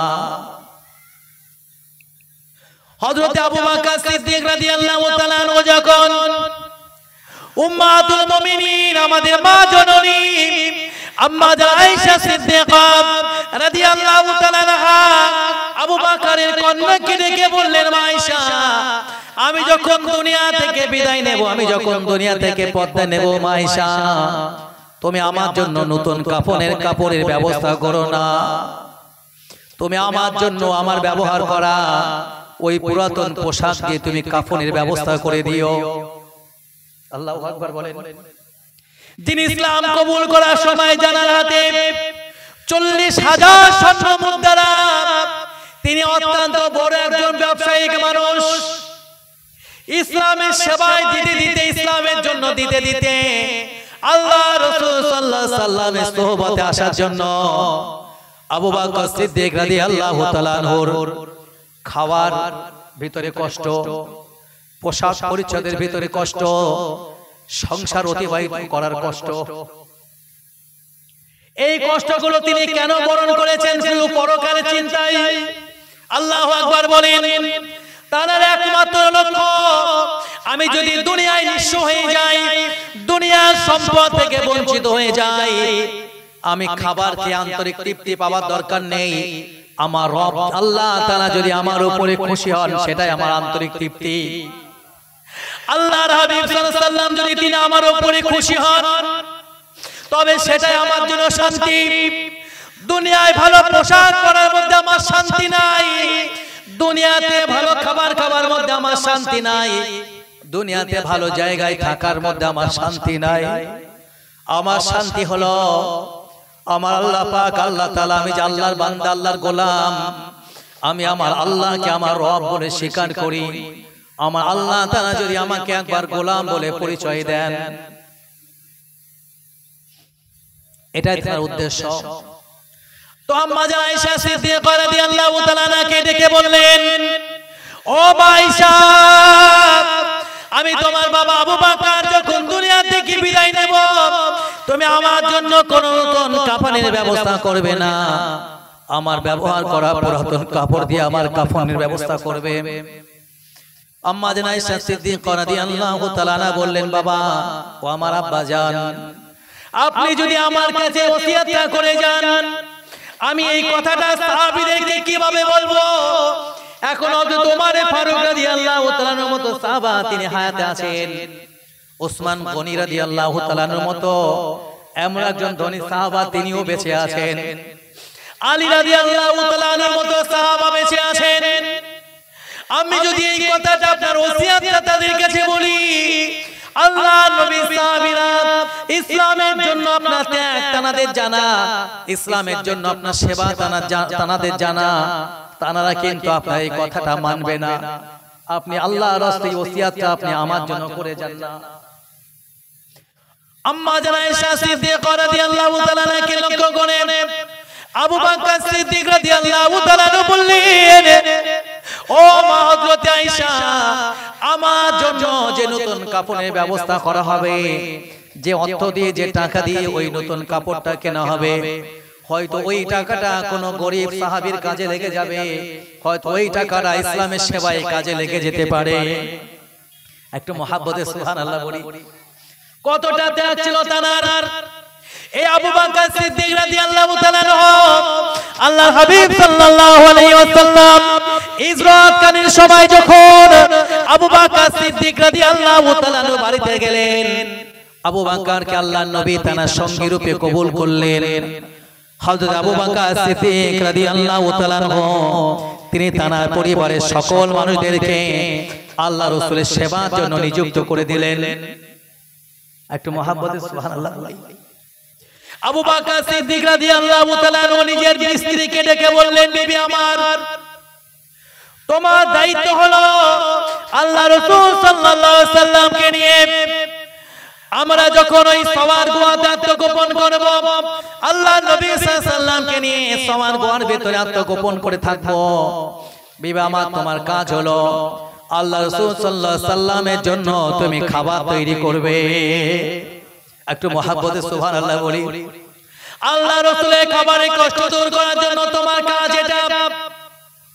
আমরা কিন্তু জানি, যখন বাড়ির কোন পরিবারের যিনি গৃহিণী হন, যার দায়িত্ব থাকে খাদ্য খাবার তৈরি করা, বাজার ঘাট করে এলে তিনি তার নিজের থেকে দায়িত্ব সহকারে সে কাজগুলো করেন। আবু বকর রাদিয়াল্লাহু তাআলা তারও তো এটা জানা, তারপরেও তিনি রাসূলের সেবা দেওয়ার জন্য নিজের বিবিকে ডেকে বললেন, তোমার কাজ হলো আল্লাহ রাসূলের জন্য খাবার তৈরি করা। আল্লাহু আকবার। আল্লাহ রাসূল সাল্লাল্লাহু আলাইহি ওয়াসাল্লামের প্রিয় সাহাবা সিদ্দিকুল আকবর আবু বকর রাদিয়াল্লাহু তাআলা তিনি তার কলিজার টুকরা কন্যা সন্তান, যার নাম হচ্ছে হযরত আসমা। এই আসমা বিনতে আবি বকর রাদিয়াল্লাহু তাআলা আনহাকে ডেকে হযরত আবু বকর সিদ্দিক রাদিয়াল্লাহু তাআলা বললেন, মা আসমা, তোমার কাজ হলো তোমার মা যখন রাসূলের জন্য খাবার তৈরি করবেন, খাবার পাকাবেন, ও মা আসমা, তোমার কাজ হলো ওই খাবারটাকে নিয়ে ওই সওয়ার গুহাতে আল্লাহ রাসূল সাল্লামের ওই জায়গাতে পৌঁছে দিয়ে আসা। একটু খুশি সুবহানাল্লাহ বলি। আসমাকে এই দায়িত্ব আবু বকর কেন দিলেন? আসমা ছিল বয়সে অত্যন্ত ছোট। আসমা যখন বাচ্চা মানুষ ছিল, আর বাচ্চারা যখন যন্ত্রতন্ত্র এখানে সেখানে ঘোরাঘুরি করে, মানুষের ভিতরে কোনো সন্দেহ আসে না, ঠিক কি না? কোন বাচ্চারা ঘুরলে সন্দেহ আসে? একটা মানুষ যদি কোনো মানুষের বাড়ি ঘোরাঘুরি করে, একদিন দুদিন ঘোরাঘুরি করে, তো মানুষের একটা ধারণা হয় এই লোকটা এই যে 2-3 দিন ঘুরছে, এই একটা উদ্দেশ্য আছে, তো আমার ঠিক ভালো মনে হচ্ছে না, নিশ্চয়ই একটা রহস্য কিছু আছে। তো কাউকে বলে জানে যে ভাই এই মানুষের গতিবিধিটা লক্ষ্য করবেন। কিন্তু যদি একটা বাচ্চা ঘোরাঘুরি করেন, কোনো ব্যাপার নেই, বাচ্চা মানুষ, ছোট মন, ঘুরছে। আবু বকর রাদিয়াল্লাহু তাআলা নিজের কন্যা আসমাকে ডেকে বললেন, আসমা, তোমার দায়িত্ব হলো তোমার মা জননী খাবার যখন পাকাবেন, ওই খাবারগুলোকে নিয়ে আল্লাহর হাবিব সাল্লাল্লাহু আলাইহি সাল্লাম সওয়ার গুহাতে তিনি আত্মগোপন করে থাকবেন, ওই জায়গাতে তুমি খাবারগুলোকে পৌঁছে দেবে। সুবহানাল্লাহ। কারণ তার গতিবিধি কেউ লক্ষ্য করবে না। আল্লাহ রাসূল সাল্লামের প্রিয় সাহাবা আবু বকর রাদিয়াল্লাহু তাআলা তার পুত্রের নাম হচ্ছে আব্দুর রহমান ইবনে আবি বকর। কি নাম বললাম? আব্দুর রহমান ইবনে আবি বকর। আব্দুর রহমান ইবনে আবি বকরকে ডেকে বললেন, আবু বকর সিদ্দিক রাদিয়াল্লাহু তাআলা, বাবা আব্দুর রহমান, তোমার কাজ হলো কুফারে কুরাইশদের ভিতরে তুমি ঘুরে বেড়াবে, গোয়েন্দাগিরি কাজ করবে। কুফারে কুরাইশরা আল্লাহ রাসূল সাল্লামের ব্যাপারে কি আলোচনা করে, আল্লাহ নবী সাল্লাল্লাহু আলাইহি সাল্লামকে নিয়ে তারা কি কথাবার্তা বলে, এই বিষয়গুলোকে তুমি লক্ষ্য রাখবে। এক কথায় গোয়েন্দাগিরি কাজ তুমি করবে। এই কাজে দায়িত্ব দিলেন তার পুত্র আব্দুর রহমান ইবনে আবু বকরকে। আর তার রাসূলের ব্যাপারে কি বিষয় সিদ্ধান্ত নেয়, এগুলো সবার গোয়াতে রাসূলের কাছে পৌঁছে দেবে। আবু বকর রাদিয়াল্লাহু তাআলা নিজের গোলামকে ডেকে বলল, তোমার দায়িত্ব হলো তুমি আমার যে বাহনগুলো যে আমার পশুগুলো চড়াও। এই পশুগুলোকে নিয়ে তোমার কাজ হলো তুমি পশু চড়াতে চড়াতে চড়াতে চড়াতে এটা নিয়ে তুমি সওয়ার গুহার কাছে চলে আসবে। কোথায়? সওয়ার গুহার কাছে তুমি চলে আসবে। কেন? মানুষ মনে করবে যে পশু চড়াচ্ছে, যেখানে সেখানে যেতে পারে। পশু যারা চড়ায় তাদের ব্যাপারে মানুষের খুব বেশি দৃষ্টি থাকে না। এই যে এদিকে ঘাস তরুলতা ঠিকঠাক নেই, তো সেই জন্য পরের মাঠে যাচ্ছে, পরের খেতে যাচ্ছে, ঠিক কিনা? তো তুমি এই পশু চড়ানোর ভান করে করে সওয়ার গুহার কাছাকাছি চলে আসবে। ওখানে এসে পশু দুধ দহন করে আল্লাহ রাসূল সাল্লাল্লাহু আলাইহি সাল্লামের সেবায় ওটাকে দিয়ে দেবে। একটু মহাব্বতে খুশি সুবহানাল্লাহ। আল্লাহু আকবার। একবার আবু বকর সিদ্দিক রাদিয়াল্লাহু তাআলা আনহুর কন্যা আসমা, এই যে ছোট মেয়ে আবু বকরের কন্যা আসমা, আল্লাহ রাসূল সাল্লাল্লাহু আলাইহি ওয়াসাল্লামের কাছে খাবার নিয়ে গেলেন। খাবার দিয়ে যখন তিনি প্রত্যাবর্তন করছেন, তিনি ফিরে আসছেন, প্রতিমধ্যে আবু জাহাল আসমাকে আটকালো। আসমাকে আটকে বলল, আসমা তোমার বাবা আবু বকর কোথায় বলো। আসমা কোনো কথা বলে না। আবু জাহাল বলে, তুমি সত্য কথা বলো, তুমি তোমার বাবার আত্মগোপন করার জায়গা জানো কি জানো না? আসমা বলল, আমি অবশ্যই জানি আমার বাবা কোথায় লুকিয়ে রয়েছে। ইসলাম তো মিথ্যা কথা বলার পারমিশন দেয় না। আসমা সত্য কথাটা বলে দিল। আসমা বলল, আমার বাবা কোথায় আছে এটা আমার জানা, তবে আমি বলবো না। কুপারে কুরাইশদের ভিতর থেকে আবু জাহাল বলল, আসমা তোমাকে বলতেই হবে। আবু জাহাল এটা জানা ছিল আবু বকর যেখানে আছে ওই জায়গাতে আল্লাহ রাসূল আছেন। আবু বকর হল আল্লাহ রাসূলের সঙ্গী। আল্লাহ রাসূল সাল্লাম আবু বকর যেখানে থাকবেন আল্লাহ রাসূল সেখানে থাকবেন। আসমার উপরে জোর দিল। আসমা বলল, আমি বলবো না। এক পর্যায়ে আবু জাহাল বলল, আসমা যদি তোমার বাবার আত্মগোপন করার জায়গাটা আমাকে না বলো, তাহলে কিন্তু আমি তোমাকে ছাড় দেব না, আমি তোমার উপরে প্রহার করব। আসমা ছোট মানুষ তখন বলল, আপনি আমাকে যা খুশি তাই করতে পারেন, আপনি আমার উপর অত্যাচার করবেন, আমার জীবনটা আপনার কদমে দিয়ে দিলাম, আপনি আমাকে হত্যাও করতে পারেন, তারপরেও আমার বাবা কোথায় আত্মগোপন করে আছেন, আল্লাহ রাসূল সাল্লাল্লাহু আলাইহি সাল্লাম কোথায় আত্মগোপন করে আছেন, এই জায়গাটা আমি কখনোই তোমাকে বলবো না। একটু মহাব্বতে সুবহানাল্লাহ বলি। আবু জেহেল দেখে গেল, এক খন্ড পাথর উঠিয়ে নিয়ে আসমার মাথায় ওই বাচ্চা মানুষটার মাথায় মেরে দিল। আসমা বিনত আবু বকর রাদিয়াল্লাহু তাআলা আনহার আনহার মাথা ফেটে ফিনকি দিয়ে রক্ত ঝরলো। আসমা জমিনে বেহুশ অবস্থায় পড়ে গেল। ছোট মানুষ আল্লাহ রাসূলের আত্মগোপন করার জায়গাটা গোপন রেখে দিল, জীবনের কোনো পরোয়া করলো না। আল্লাহ রাসূল সাল্লামের মহব্বতটা তার কাছে বড় দরকার। সুবহানাল্লাহ বলুন। এক পর্যায়ে আসমা যখন পরের দিনে আল্লাহ রাসূলের জন্য খাবার নিয়ে গেলেন, আল্লাহর হাবিব সাল্লাল্লাহু আলাইহি সাল্লাম আসমা বিনত আবি বকর রাদিয়াল্লাহু তাআলা আনহার মাথার উপরে একটা কাঁটা চিহ্ন লক্ষ্য করলেন, আর রক্ত ঝরার অবস্থা লক্ষ্য করে আল্লাহর হাবিব সাল্লাল্লাহু আলাইহি সাল্লাম আসমাকে জিজ্ঞেস করলেন, আসমা তোমার মাথার উপরে এইভাবে ক্ষত চিহ্ন কেন? আসমা কেঁদে দিলেন, কিছু বলেন না। আল্লাহ রাসূল বলেন, আসমা বলো কি ঘটনা? আসমা বলে, ইয়া রাসূলুল্লাহ, ইয়া হাবিবাল্লাহ, আপনি এই সওয়ার গুহাতে আত্মগোপন করে আছেন, আমি আপনার খাবার দিয়ে আমি যখন আমার বাড়িতে যাচ্ছিলাম, আল্লাহ তাআলার দুশমন আবু জাহাল আমার রাস্তা আটকে দিল। আমাকে বলল, আসমা তোমার বাবার আত্মগোপন করার জায়গাটা আমাকে বলো। আমি বলিনি, আমি জানি আমার বাবার সঙ্গে আপনি আছেন, আমি যদি বলে দিই তারা আপনার আত্মগোপন করার জায়গাটা জানার পরে নিশ্চয় আপনার উপরে তারা অন্য কোনো ব্যবহার করতে পারে। আমি আমার জীবনের কোনো পরোয়া না করে, জীবনের কোনো মায়া না করে আমি আপনার বিষয়টা গোপন রাখার জন্য আমি তাকে বললাম, তুমি আমার উপরে যত অত্যাচার করো না কেন, আল্লাহ রাসূলের আত্মগোপন করার জায়গাটা তোমাকে বলবো না। আমার মুখ থেকে এই কথাটা শোনার পরে ওই আবু জাহাল আল্লাহর দুশমন একটা পাথর খণ্ড উঠিয়ে আমার মাথার উপরে মারলো, আমার মাথা ফেটে গেল, আমি রক্তাক্ত হয়ে গেলাম, আমি জমিনে বেহুশ হয়ে গেলাম, বেহুশ হয়ে জমিনে পড়ে গেলাম। তারপরে আপনার আত্মগোপন করা জায়গাটা আমি তাকে জানিয়ে দিলাম না। আল্লাহ রাসূল সাল্লাল্লাহু আলাইহি ওয়াসাল্লাম আসমা চেহারার দিকে তাকান, আর আসমার ঈমানি মজবুতির দিকে আল্লাহ রাসূল সাল্লাল্লাহু আলাইহি ওয়াসাল্লাম লক্ষ্য করে আল্লাহর হাবিব সাল্লাম তিনি কেঁদে দিলেন। আল্লাহু আকবার বলুন। এটাই হচ্ছে প্রকৃত রাসূলের ভালোবাসা।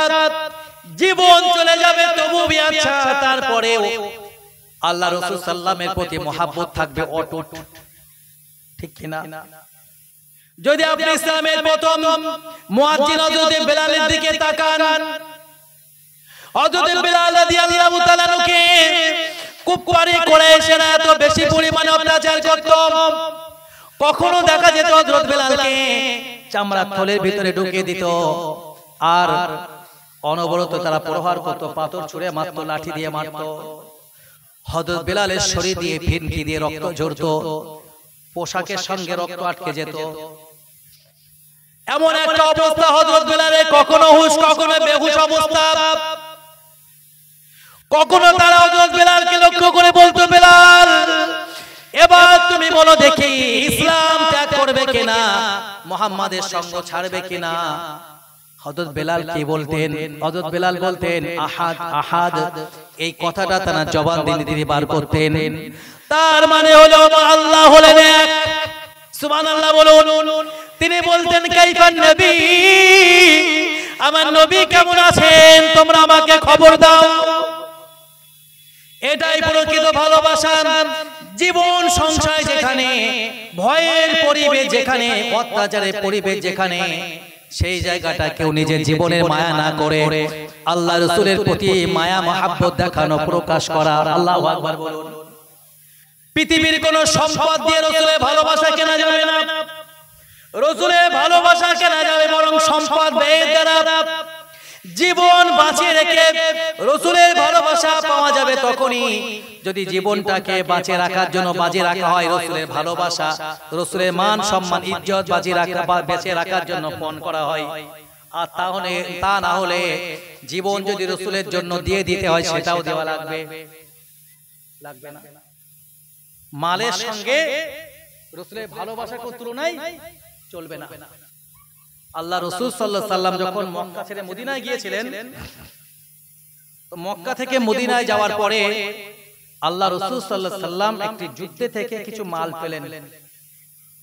যুদ্ধ জয়ের পরে যে মালগুলো পাওয়া যায় ওই মালগুলোকে গনিমত বলা হয়। গনিমত। আল্লাহ রাসূল সাল্লাল্লাহু আলাইহি ওয়াসাল্লাম একটি হাদিস শরীফে বললেন উতিতু খামসা, আমার আল্লাহ তাআলা আমার জন্য বিশেষ 5টি জিনিস দিয়েছেন। সুবহানাল্লাহ বলুন, যেটা আমার আল্লাহ তাআলা অন্য কোন নবীদেরকে দেননি। খুশি হয়ে সুবহানাল্লাহ বলুন না বাবা, একটু আওয়াজে খুশি হয়ে সুবহানাল্লাহ বলুন। তো রাসূল বললেন আমার আল্লাহ আমাকে বিশেষ 5টি জিনিস দিয়েছেন যা অন্য কোন নবীদেরকে আমার আল্লাহ দেননি। তো তার ভিতরে একটি হলো আমার আল্লাহ এই গোটা পৃথিবীটাকে আমার জন্য, আমার উম্মতের জন্য মসজিদ বানিয়ে দিয়েছেন। আমার আল্লাহ আমাকে জামিউল কালিম বানিয়েছেন। আমি কথা বলবো কম কিন্তু তার অর্থ অনেক। সুবহানাল্লাহ। আমার আল্লাহ তাআলা আমার জন্য এই মাটিকে পবিত্র বানিয়ে দিয়েছেন এবং পবিত্রকারী বানিয়ে দিয়েছেন। রাসূল আরেকটা কথা বললেন, আমার উদ্দেশ্যে এখন যেখানে বলা, রাসূল বলেন আমার আল্লাহ আমার জন্য গনিমতটাকে জায়েজ করে দিয়েছেন। একটু খুশি সুবহানাল্লাহ বলি। অন্য নবীদের যুগে যুদ্ধ হলে, যেমন আমরা জানি নবী দাউদ আলাইহিস সালাম তালুত এবং জালুত নামে দুই বাদশার সঙ্গে যখন যুদ্ধ হচ্ছিল, আল্লাহর নবী হযরত দাউদ আলাইহিস সালাম তিনি তালুতের পক্ষ নিয়ে জালুতের বিরুদ্ধে যুদ্ধ করেছিলেন।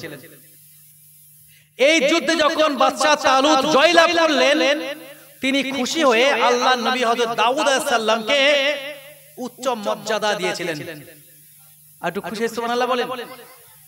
কিন্তু এই যে যুদ্ধলব্ধ সম্পদ, যেটা যাদের সঙ্গে যুদ্ধ হবে, যুদ্ধ করার পরে, যুদ্ধ জয়ের পরে যারা হেরে যাবে, যুদ্ধের ময়দান থেকে পালিয়ে যাবে, তাদের মাল সামানগুলোকে গনিমত বলা হয়।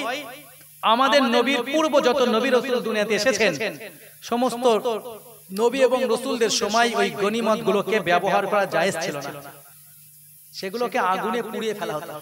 কি করা হতো? আগুনে পুড়িয়ে ফেলা হতো, ওগুলো ব্যবহার করা জায়েজ ছিল না। কিন্তু আল্লাহ রাসূল সাল্লাল্লাহু আলাইহি সাল্লামের জন্য আমার আল্লাহ তাআলা ওই গনিমতটাকে ব্যবহার করা জায়েজ করে দিয়েছেন। একটু খুশি সুবহানাল্লাহ। আল্লাহ নবী সাল্লাল্লাহু আলাইহি ওয়াসাল্লাম একটা যুদ্ধ থেকে গনিমতের মাল পেলেন। গনিমতের মালগুলোকে নিয়ে আল্লাহ নবী সাল্লাল্লাহু আলাইহি ওয়াসাল্লাম ওই গনিমতগুলোকে মুহাজিরদের মাঝখানে সব বন্টন করে দিলেন। একটু মহব্বতে সুবহানাল্লাহ বলি। আল্লাহ নবীর মুহাজির সাহাবী কাদের বলা হয়? আল্লাহ নবী 622 খ্রিস্টাব্দে মক্কা থেকে যখন মদিনাতে হিজরত করলেন, আল্লাহ নবীর সঙ্গে যারা মদিনাতে গিয়েছিলেন তাদেরকে মুহাজির বলা হয়। আর যারা মদিনাতে আল্লাহ নবীকে সাহায্য করেছেন তাদেরকে বলা হয় আনসার। কি বলা হয়? আনসার। মক্কার কুফারে কুরাইশরা আল্লাহ রাসূল সাল্লাল্লাহু আলাইহি ওয়াসাল্লামকে তারা ভালোভাবে গ্রহণ করেনি। আল্লাহ নবীকে তারা মিথ্যাবাদী নবী বলেছে, নাউজুবিল্লাহ বলেন। আল্লাহ নবীকে তারা কখনো গণক বলেছে, নাউজুবিল্লাহ বলুন। কখনো তারা বলেছে নবী জাদুকর, নাউজুবিল্লাহ। কখনো নবীকে হত্যা করার পরিকল্পনা তারা করেছে। অথচ মদিনার মানুষেরা আনসারেরা আল্লাহ রাসূল সাল্লাল্লাহু আলাইহি ওয়াসাল্লামকে সাদরে গ্রহণ করেছেন। আল্লাহু আকবার বলুন। মক্কার মানুষেরা আল্লাহ রাসূল সাল্লাল্লাহু আলাইহি ওয়াসাল্লামের গৃহহীন করে দিয়েছে, বাসস্থান শূন্য করে দিয়েছে। আল্লাহ নবীকে শিয়াবে আবু তালিবের ভিতরে 3 বছর বন্দির জীবন কাটানোর ব্যবস্থা করেছে, বন্দি করে রেখে দিয়েছে, এত কষ্ট দিয়েছে। অথচ মদিনাবাসীরা আল্লাহ রাসূল সাল্লাল্লাহু আলাইহি ওয়াসাল্লামের জন্য এবং সাহাবীদের জন্য সহযোগিতার হাত বাড়িয়ে দিয়েছেন। যে সাহাবীরা দুটো ফলের বাগান ছিল, আনসার সাহাবীরা একটা নিজের জন্য রেখে দিয়েছেন আর একটা মুহাজির ভাইকে দান করে দিয়েছেন। আল্লাহু আকবার বলুন। যে আনসার ভাইয়ের কাছে দুটো বাড়ি ছিল, একটা নিজের জন্য রেখে দিয়েছেন আর একটাকে মুহাজির ভাইয়ের জন্য দান করে দিয়েছেন। এমনকি বাড়ির জিনিসপত্রগুলোকেও তারা সমানে সমানে দুটো করে ভাগ করে এক ভাগটা নিজেদের জন্য রেখে দিয়েছেন আর এক ভাগটাকে আনসারদের জন্য, মুহাজিরদের জন্য দিয়ে দিয়েছেন। ত্যাগ করে বলে। অথচ আল্লাহ রাসূল সাল্লাল্লাহু আলাইহি ওয়াসাল্লাম, আমি কিন্তু এই জায়গাটাকে সকলের জন্য বলবো, এক বিন্দু অন্য মনস্ক হলে কিন্তু ঈমানি খাতরা হয়ে যাবে। বিষয়টাকে খুব সতর্কতার সঙ্গে শেষ পর্যন্ত বোঝার চেষ্টা করতে হবে যে মদিনা মানুষের আল্লাহ নবীকে, সাহাবীদেরকে এত সহযোগিতা করলেন। আল্লাহ রাসূল সাল্লাল্লাহু আলাইহি ওয়াসাল্লাম গনিমত বন্টন করে দিলেন সব মুহাজিরদের মধ্যে। কাদের মধ্যে? কথা বলে সবাই মিলে বলেন, কাদের মধ্যে? মুহাজিরদের মধ্যে। মুহাজির কারা? আল্লাহ রাসূল সাল্লাল্লাহু আলাইহি ওয়াসাল্লামের সঙ্গে যারা মক্কা থেকে মদিনাতে হিজরত করেছেন তারা হলেন মুহাজির। তো রাসূল মাল বন্টন করলেন কাদের মধ্যে? সবাই মিলে একটু বলেন। রাসূলের শানে, রাসূলের মানে, রাসূলের হাদিস সম্পর্কিত কোনো কথা নিজেদের জবানে উচ্চারিত হলে আল্লাহ রাসূল সাল্লাল্লাহু আলাইহি ওয়াসাল্লামের রূহানি দোয়া পাওয়া যাবে, হাদিসের তাসির পড়বে। ওই জন্য সবাইকে বলছি এই কথাগুলো বলার জন্য। তো মুহাজিরদের মাঝখানে রাসূল বন্টন করলেন। রাসূল যখন মালগুলো মুহাজিরদের মাঝখানে বন্টন করলেন, তো মুহাজিররা এই ব্যাপারে মনে মনে খুব কষ্ট পেল। কষ্ট লাগা স্বাভাবিক না? এখন এই আজকের অনুষ্ঠান নিয়ে বলি, এই নবী দিবসকে কেন্দ্র করে হতে পারে এই গ্রামে কোন একজন মানুষ আছেন, তারা ছেলে বিয়ে দিয়েছেন, মেয়ে আছে, মেয়ে বিয়ে দিয়েছেন, মেয়ে অন্য কোন গ্রামে বিয়ে দিয়েছেন। এখন ছেলের ঘরের ছেলের ছেলে মেয়ে, আবার মেয়ের ঘরের মেয়ে ছেলে মেয়েও, মেয়ের ঘরের ছেলে মেয়েরা তার নানুর কাছে, আর ছেলের ঘরের ছেলে মেয়েরা তার দাদুর কাছে। কিছু পাওয়ার আশায় গেলেন, কিন্তু এই বাড়িওয়ালা ব্যক্তিটা নানু হিসাবে মেয়ের সন্তানদেরকে একটু বেশি বেশি জিনিসপত্র দিলেন। আর দাদু হিসাবে ছেলে সন্তানদেরকে পয়সা করি বা খাবার টাবার কম দিলেন, তখন এই ছেলের ঘরে ছেলেমেয়েরা কি ভাববে? দাদুর যদি একটু পানি প্রয়োজন হয় তখন আমার নাম ধরে অমুক একটু পানি নিয়ে আয়, দৌড়ে পানি দিয়ে আসি। এই আমার বিছানাটা একটু ফেলে দিত, সেটা করি। মশাইটা টাঙিয়ে দিত, সেটা করি। মশাইটা তুলতো, এটা করি। বাজার করে এনে এই এটা ঘরে নিয়ে যেত, সেটা নিয়ে যাই নাকি? প্রয়োজনে আমাকে সবসময় ডাকে, আর দেওয়ার বেলা আমার কম। আর মেয়ের ঘর থেকে ছেলে মেসেজ তাদের দেওয়ার বেলা বেশি। এই চিন্তা মনের ভিতরে ঢুকবে না? ঢুকবে না। তার এই দাবিটা অন্যায় না? অন্যায় না? অন্যায় না বলেন? যদি আপনি বুঝে বলতে পারেন, দাদু ভাই তুমি তো আমার কাছ থেকে সব সময় নাও, তুমি সকালে নিচ্ছ, দুপুরে নিচ্ছ, বিকালে নিচ্ছ, সন্ধ্যায় নিচ্ছ, আমি হাটে বাজার ঘোরাঘুরি করে যখন ঘরে ফিরি তখন কিছু একটা হাতে করে আনি, সেটা তুমিই পাও। আর তারা তো আমার কাছ থেকে দূরে থাকে, আজকে একটু এসেছে, আজকে একটু তাদেরকে বেশি করে দিই। ওরা তো কালকে চলে যাবে, কালকে আর পাবে না, তুমি কালকে তো আবার আমার কাছ থেকে পাবে। তাহলে এর ভিতরে আর কষ্ট থাকবে? কথা বলে না, কষ্ট তো আর থাকবে না। আল্লাহ রাসূল সাল্লাল্লাহু আলাইহি ওয়াসাল্লাম যখন গনিমতগুলোকে নিয়ে মুয়াজ্জিদদের মাঝখানে বন্টন করে দিলেন, মুয়াজ্জিদদের মনে মনে অত্যন্ত কষ্ট অনুভব হলো। এমনকি তারা আল্লাহর নবীর ব্যাপারে বিভিন্ন প্রকার কথাবার্তা বলা শুরু করে দিল। নাউজুবিল্লাহ বলেন। এমনকি একজন ব্যক্তি বলেই ফেললো, আমি আল্লাহ তাআলা কসম দিয়ে বলছি, আল্লাহ নবী সাল্লাল্লাহু আলাইহি ওয়াসাল্লাম তিনি তার নিজের জাতির পক্ষপাতিত্ব করেছেন। সবাই মিলে নাউজুবিল্লাহ বলেন। আল্লাহ নবীর ভিতরে কি কোনো পক্ষপাতিত্ব থাকবে? কোশ্চিন কালে তো নয়। আল্লাহ নবীর ভিতরে যেটা আছে সমস্ত উম্মাত তো আল্লাহর নবীর কাছে সমান। সুবহানাল্লাহ বলুন। আল্লাহ নবীর কাছে সমস্ত উম্মাত সমান, তার একটা প্রমাণ দিই। এক তারিখে আল্লাহ রাসূল সাল্লাল্লাহু আলাইহি ওয়াসাল্লামের দুইজন বিবি, আমাদের সকলের মা জননী উম্মাতুল মুমিনিন, আল্লাহ রাসূল সাল্লামের আর একজন বিবি, আমাদের সকলের মা আম্মা আয়েশা সিদ্দিকা রাদিয়াল্লাহু তাআলা আনহার কাছে এসে বললেন, ও আয়েশা, আল্লাহর হাবিব সাল্লাল্লাহু আলাইহি ওয়াসাল্লাম নিশ্চয়ই তোমাকে সবথেকে বেশি ভালোবাসে।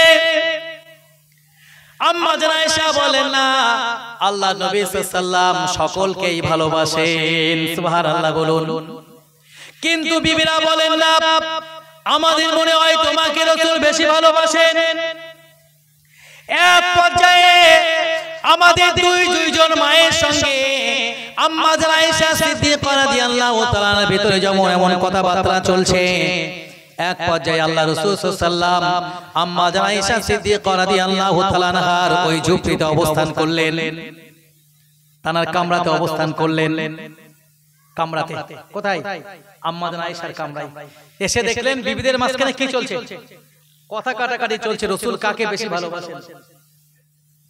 আল্লাহ নবী সাল্লাল্লাহু আলাইহি ওয়াসাল্লাম একটা ফয়সালা দিলেন, আমার বিবিরা শোনো, তোমরা নিজেদের ভিতরে এইভাবে বাক বিতণ্ডা করো না, তর্ক বিতর্ক করে নিজেদের মাঝখানে অশান্তি না বাড়িয়ে একটা কাজ করো, যে যার জায়গায় চলে যাও, যে যার কামরায় চলে যাও। আমি আজকে রাত্রিটাকে আমি যার ঘরে থাকবো, আমি আজকে রাতটা যে ঘরে যাপন করব, যে ঘরে থাকবো, তিনি আমি আল্লাহ পাকের হাবিব, তিনি আমার কাছে সবথেকে প্রিয়। আর একটু খুশি হয়ে সুবহানাল্লাহ বলুন। রাসূল বললেন, নিজেদের মধ্যে ঝামেলা না করে যে যার মতো তোমাদের হুজরাতে চলে যাও। আমি আজকে রাতে যার ঘরে থাকবো আমি তাকে সবথেকে বেশি ভালোবাসি। খুশি হন সবাই? সুবহানাল্লাহ। স্ত্রীদের অবস্থা কি? আম্মা আয়েশা সিদ্দিকা রাদিয়াল্লাহু তাআলা আনহা রাতে এশার নামাজ আদায় করে নিয়ে আল্লাহর রাসূলের জন্য অপেক্ষা করছেন, রাসূল আসবেন। তাহাজ্জুদের সময় হয়ে গেল, তাহাজ্জুদ পড়ে নিলেন, অপেক্ষা করছেন রাসূল আসবেন। ফজরের সময় হয়ে গেল, আশা আছে রাসূল আসবেন। অন্য দুজন স্ত্রীও গোটা রাত অপেক্ষা করছেন রাসূল আসবেন। আর আজকে প্রমাণ হয়ে যাবে রাসূল যার ঘরে আসবেন রাসূল তাকে সবথেকে বেশি ভালোবাসেন। সকাল হয়ে গেল, ফজরের সময় হয়ে গেল, আমাদের মা জননীরা নামাজ আদায় করে নিলেন। আল্লাহর হাবিব সাল্লাল্লাহু আলাইহি ওয়াসাল্লাম ফজরের নামাজ আদায় পরে আল্লাহ রাসূলের অভ্যাস ছিল সাহাবীদের সঙ্গে সাহাবীদের দিকে মুখ করে আল্লাহ রাসূল বসতেন। এটা রাসূলের সুন্নাত। সাহাবীদেরকে দ্বীনের তালিম দিতেন, সাহাবীদের প্রয়োজনগুলোকে রাসূল জানার চেষ্টা করতেন, প্রয়োজন পূরণ করার চেষ্টা করতেন। সুবহানাল্লাহ বলুন। আল্লাহ নবী সকাল করলেন, সাহাবীদের সঙ্গে প্রয়োজন মিটিয়ে বার হলেন মসজিদ থেকে। বিবিদের ঘরে উকি দিলেন, একজন বিবির ঘরে উকি দিয়ে দেখলেন বিবি ঘরে নাই, আর একজন বিবির ঘরে উকি দিলেন, দেখলেন তিনিও নাই। আল্লাহ রাসূল শেষে আম্মা জান আয়েশার ঘরে গিয়ে দেখলেন তিনজন বিবি এক জায়গায়। সুবহানাল্লাহ একটু বলেন। আগে দিন কথা কাটাকাটি চলছিল কি নিয়ে, রাসূল আয়েশা তোমাকে ভালোবাসে, আর আজকে কথা হলো আয়েশা সত্য কথা বলো, নবী কিন্তু আমার বাড়িতে রাত কাটাননি। আর একজন বললেন নবী আমার বাড়িতে রাত কাটাননি, নিশ্চয়ই নবী তোমার বাড়িতে রাত কাটিয়েছেন, তাছাড়া নবী যাবেন কোথায়? এই নিয়ে তর্ক। আল্লাহর হাবিব সাল্লাল্লাহু আলাইহি সাল্লাম ওই জায়গাতে এসে বলেন আমার বিবিরা শোনো, নিজেদের মধ্যে তর্ক বিতর্ক করে এইভাবে নিজেদের মধ্যে অশান্তি বাড়িও না। আমি তোমাদেরকে না বলেছিলাম আমি আজকে রাতটা যার ঘরে কাটিয়ে দেব আমি তাকে সবথেকে বেশি ভালোবাসি? আল্লাহু আকবার বলেন। আমি তো আজকে রাতটা আমার কোন বিবির ঘরে কাটাই নাই, আমি আজকে রাতটা কাটিয়েছি আমার আল্লাহ তাআলার ঘরে। একটু মহব্বতে বলুন। মসজিদ কার ঘর? আল্লাহ তাআলার ঘর। আল্লাহ নবী বললেন আমি আজকে রাতটাকে কাটিয়েছি মসজিদে আল্লাহর ঘরে। না না না না, আমি আমার আল্লাহকে সবথেকে বেশি ভালোবাসি। আর তারপরে কে আমার বিবি, কে আমার সন্তান, কে আমার সাধারণ উম্মত, সকলের প্রতি আমি রাসূলুল্লাহ আমার ভালোবাসা সমান। একটু মহব্বতে সুবহানাল্লাহ বলি। আমি সবাইকে ভালোবাসি। তো একজন সাহাবী একজন আনসার রাসূলের ব্যাপারে বললেন আমি আল্লাহর কসম করে বলছি আল্লাহ রাসূল নিশ্চয়ই নিজের জাতির পক্ষপাতিত্ব করেছেন। এই কথাটা আল্লাহ রাসূলের সাথে বেমানান। এমন পর্যায়ে যখন একজন ব্যক্তি বললেন আল্লাহ নবী সাল্লাল্লাহু আলাইহি ওয়াসাল্লাম একজন সাহাবা হযরত সাদ রাদিয়াল্লাহু তাআলা আনহু আল্লাহ নবীর কাছে চলে গেলেন। আল্লাহ নবীকে ডেকে বললেন ইয়া রাসূলুল্লাহ ইয়া হাবিবাল্লাহ, আপনি গনিমতের মালগুলো যখন মুহাজিরদের মাঝখানে বন্টন করলেন, এই মালের কোন অংশ আনসারীরা পেল না। তো আনসারীরা এই ব্যাপারে আপনার ব্যাপারে বিভিন্ন প্রকার বাজে বাজে মন্তব্য করছে, তারা আপনার ব্যাপারে অসন্তুষ্ট। আল্লাহ নবী বললেন ফাআইনা আনতা মিন যালিকা ইয়া সাআদ, ও সাদ তুমি এই ব্যাপারে কোন দিকের লোক, অর্থাৎ তুমি কোন মানুষ, তোমার গোত্র কোনটি? সাদ বললেন ইয়া রাসূলুল্লাহ ইয়া হাবিবাল্লাহ মা আনা ইল্লা বিকওমিন, আমিও তো ওই জাতির মধ্যে, আমি আনসারদের মধ্যে। আল্লাহ রাসূল সাল্লাল্লাহু আলাইহি ওয়াসাল্লাম বলে সাদ তুমিও যদি আনসারদের মানুষ হয়ে থাকো, আর আনসাররা যখন আমার ব্যাপারে অসন্তুষ্ট, আমি তোমাকে একটা দায়িত্ব দিচ্ছি শোনো। ফাজমা কওমাকা ফি হাজিহিল হাজিরা, ওই যে একটা পাঁচিল দিয়ে ঘেরা ফাঁকা জায়গা আছে, ওই জায়গাটাতে তুমি তোমার সম্প্রদায়ের মানুষদেরকে ডাকো, তুমি আনসারদেরকে একত্রিত করো। আল্লাহ রাসূল সাল্লাল্লাহু আলাইহি ওয়াসাল্লামের কথা শুনে হযরত সাদ রাদিয়াল্লাহু তাআলা আনহু আনসার সম্প্রদায়ের মানুষদেরকে রাসূল যে জায়গাতে ডাকতে বললেন ওই জায়গাতে একত্রিত করলেন। সবাই যখন জড়ো হয়ে গেল, সাদ রাদিয়াল্লাহু তাআলা আনহু আল্লাহর নবীকে খবর দিলেন। আল্লাহর নবী এলেন আনসারদের ওই একত্রিত হওয়ার জায়গাতে, ওই জামাত, ওই মজলিসে। সেখানে কিছু মুহাজিরও ছিলেন। আল্লাহ নবী সাল্লাল্লাহু আলাইহি ওয়াসাল্লাম আনসারদের কাছে এসে কি বললেন? ও আনসারীরা, তোমরা আমি নবী মুহাম্মদ রাসূলুল্লাহ সাল্লাল্লাহু আলাইহি ওয়াসাল্লাম তোমরা আমার প্রতি অখুশি, অসন্তুষ্ট, গনিমত পাওনি বলে। এটাই তো ব্যাপার। কিসের জন্য? গনিমতের মাল পাওনি বলে তোমরা আমার প্রতি অখুশি। তবে আমি রাসূলুল্লাহ তোমাদেরকে কয়েকটা কথা বলতে চাই। তোমরা আমাকে বলো দেখি, আমি কি ওই সময় তোমাদের কাছে আসেনি যখন তোমরা পরস্পরকে শত্রু মনে করে নিজেদের মাঝখানে ঝগড়া লাগিয়ে রেখেছিলে? তোমরা পরস্পরের সঙ্গে গোত্র হিংসা নিয়ে ঝগড়া লড়াই করতে। আমি রাসূল সাল্লাল্লাহু আলাইহি ওয়াসাল্লাম আমি তোমাদের কাছে আসার পরে তোমাদের মাঝখানে একটা ভ্রাতৃত্ব তৈরি করে দিয়েছি। আল্লাহু আকবার বলেন, ও আনসারীরা, না না না না, তোমরা তো আল্লাহ তাআলার অসন্তুষ্টি রাস্তায় চলছিলে, আমি রাসূল তোমাদের কাছে এসে তোমাদেরকে আল্লাহ তাআলার খুশি রাস্তাটা দেখিয়ে দিয়েছি। তোমরা জাহান্নামের রাস্তায় চলছিলে, আমি রাসূল সাল্লাল্লাহু আলাইহি ওয়াসাল্লাম আমার দ্বারাই তোমরা জাহান্নামের রাস্তা ছেড়ে দিয়ে জান্নাতের রাস্তা তোমরা চিনতে পারলে, তোমরা জান্নাতের রাস্তায় চলতে পারছো। আল্লাহ নবী অনেক কথা বললেন। আল্লাহ নবী সাল্লাল্লাহু আলাইহি ওয়াসাল্লাম যখন এক একটা করে আনসারদের মাঝখানে কথাগুলো বলতে লাগলেন, এমন একটা পর্যায়ে দেখা গেল আল্লাহ রাসূল সাল্লামের কাছ থেকে কথাগুলো শুনে আনসারদের চোখ দিয়ে টপ টপ টপ টপ করে পানি পড়তে লাগলো, তাদের দাড়িগুলো ভিজে যেতে লাগলো, দাড়ি ভিজে তাদের গায়ে পোশাকগুলো কি ভিজে যেতে লাগলো। আনসাররা কোনো কথার উত্তর দেন না। আল্লাহ হাবিব সাল্লাল্লাহু আলাইহি ওয়াসাল্লাম বলেন, ও আনসারীরা, তোমরা কেন আমার কোনো কথা জবাব দিচ্ছ না? তোমরা তো আমার প্রতি খুশি ছিলে, আমার প্রতি তোমরা অসন্তুষ্ট ছিলে, এখন তোমরা কেন আমার কোনো কথার উত্তর দিচ্ছ না? আনসাররা চুপচাপ কি উত্তর দেবে? আনসাররা তখন বলল, ইয়া রাসূলুল্লাহ, ইয়া হাবিবাল্লাহ, আমরা আপনাকে কি জবাব দেব? আপনি যে কথাগুলো বলছেন সত্য কথাই বলছেন। আপনি আমাদের জন্য যদি এগুলো না করতেন তাহলে তো আমরা দিনের সঠিক রাস্তা পেতাম না, আমাদের ভিতরে ভক্তি তৈরি হতো না, আমরা আল্লাহ তাআলাকে চিনতে পারতাম না। আপনি যেগুলো বলছেন এগুলো তো সত্য কথা, আমরা কি জবাব দেব আপনাকে? আমাদের কোনো জবাব নেই। আল্লাহ নবী সাল্লাল্লাহু আলাইহি ওয়াসাল্লাম বললেন, আনসারীরা, তোমরা যদি চাইতে তাহলে একটা কথা তোমরা বলতে পারতে। কি কথা? তোমরা এটা বলতে, এটা সত্য কথাই বলা হতো, আর আমি রাসূলুল্লাহ বলতাম তোমরা সত্যই বলেছো। কি কথা ইয়া রাসূলুল্লাহ?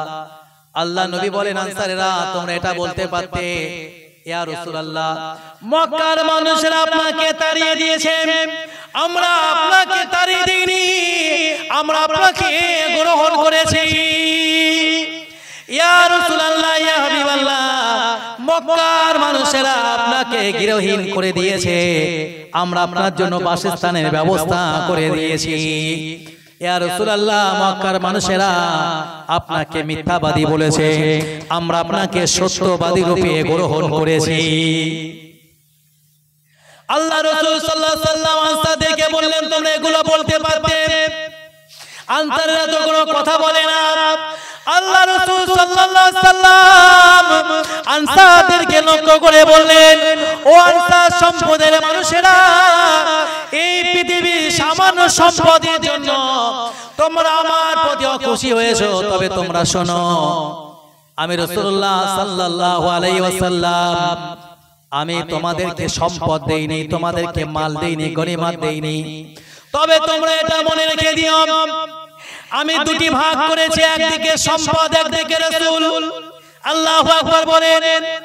যে সমস্ত মানুষদেরকে আমি গনিমতের মাল দিয়েছি তারা গনিমতের মাল পেয়ে গেছে তাদের ভাগে, আর আনসারীরা তোমরা তোমাদের ভাগে তোমাদের রাসূলকে পেয়ে গেছো।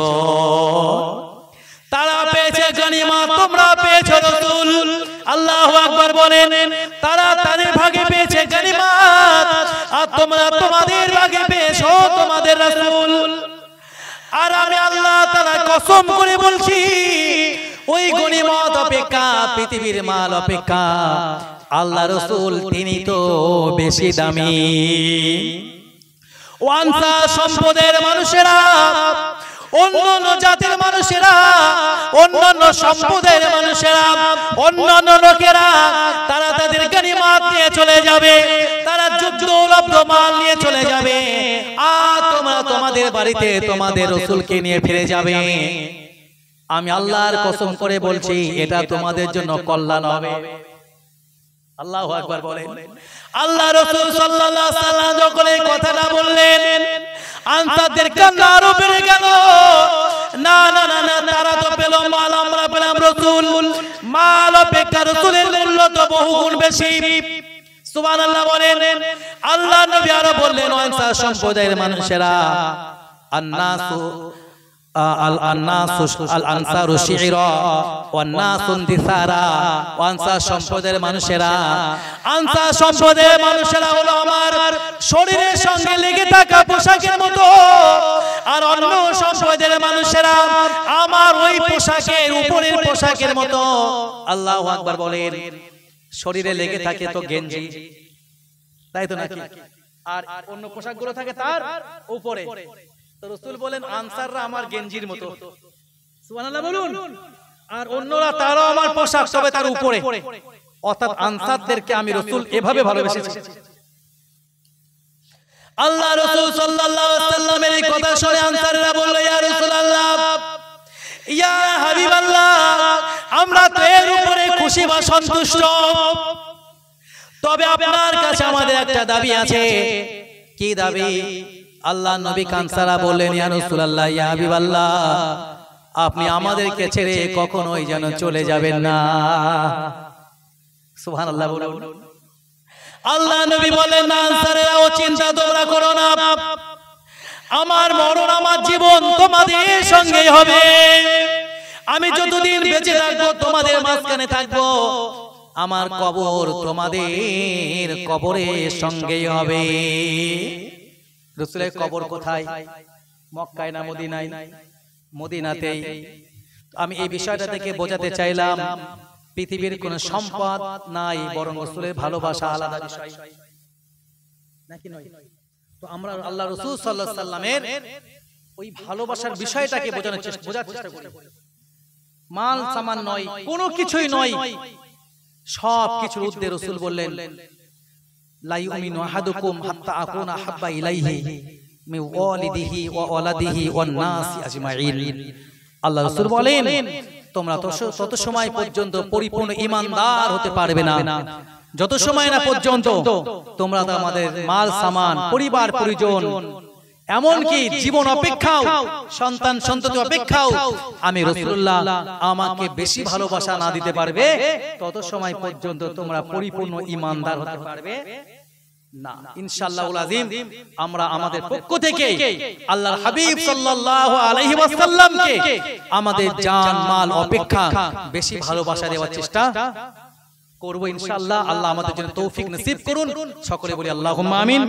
10:30 পর্যন্ত আলোচনা করার টাইম, আমি আমার লক্ষ্যে পৌঁছেছি 10:30টায়। এটা আমার আলোচনার বৈশিষ্ট্য। আলহামদুলিল্লাহ। আসুন আমরা সকলে আল্লাহ রাসূলের সামনে দাঁড়িয়ে দাঁড়িয়ে একটু সালাত ও সালাম করি। নবী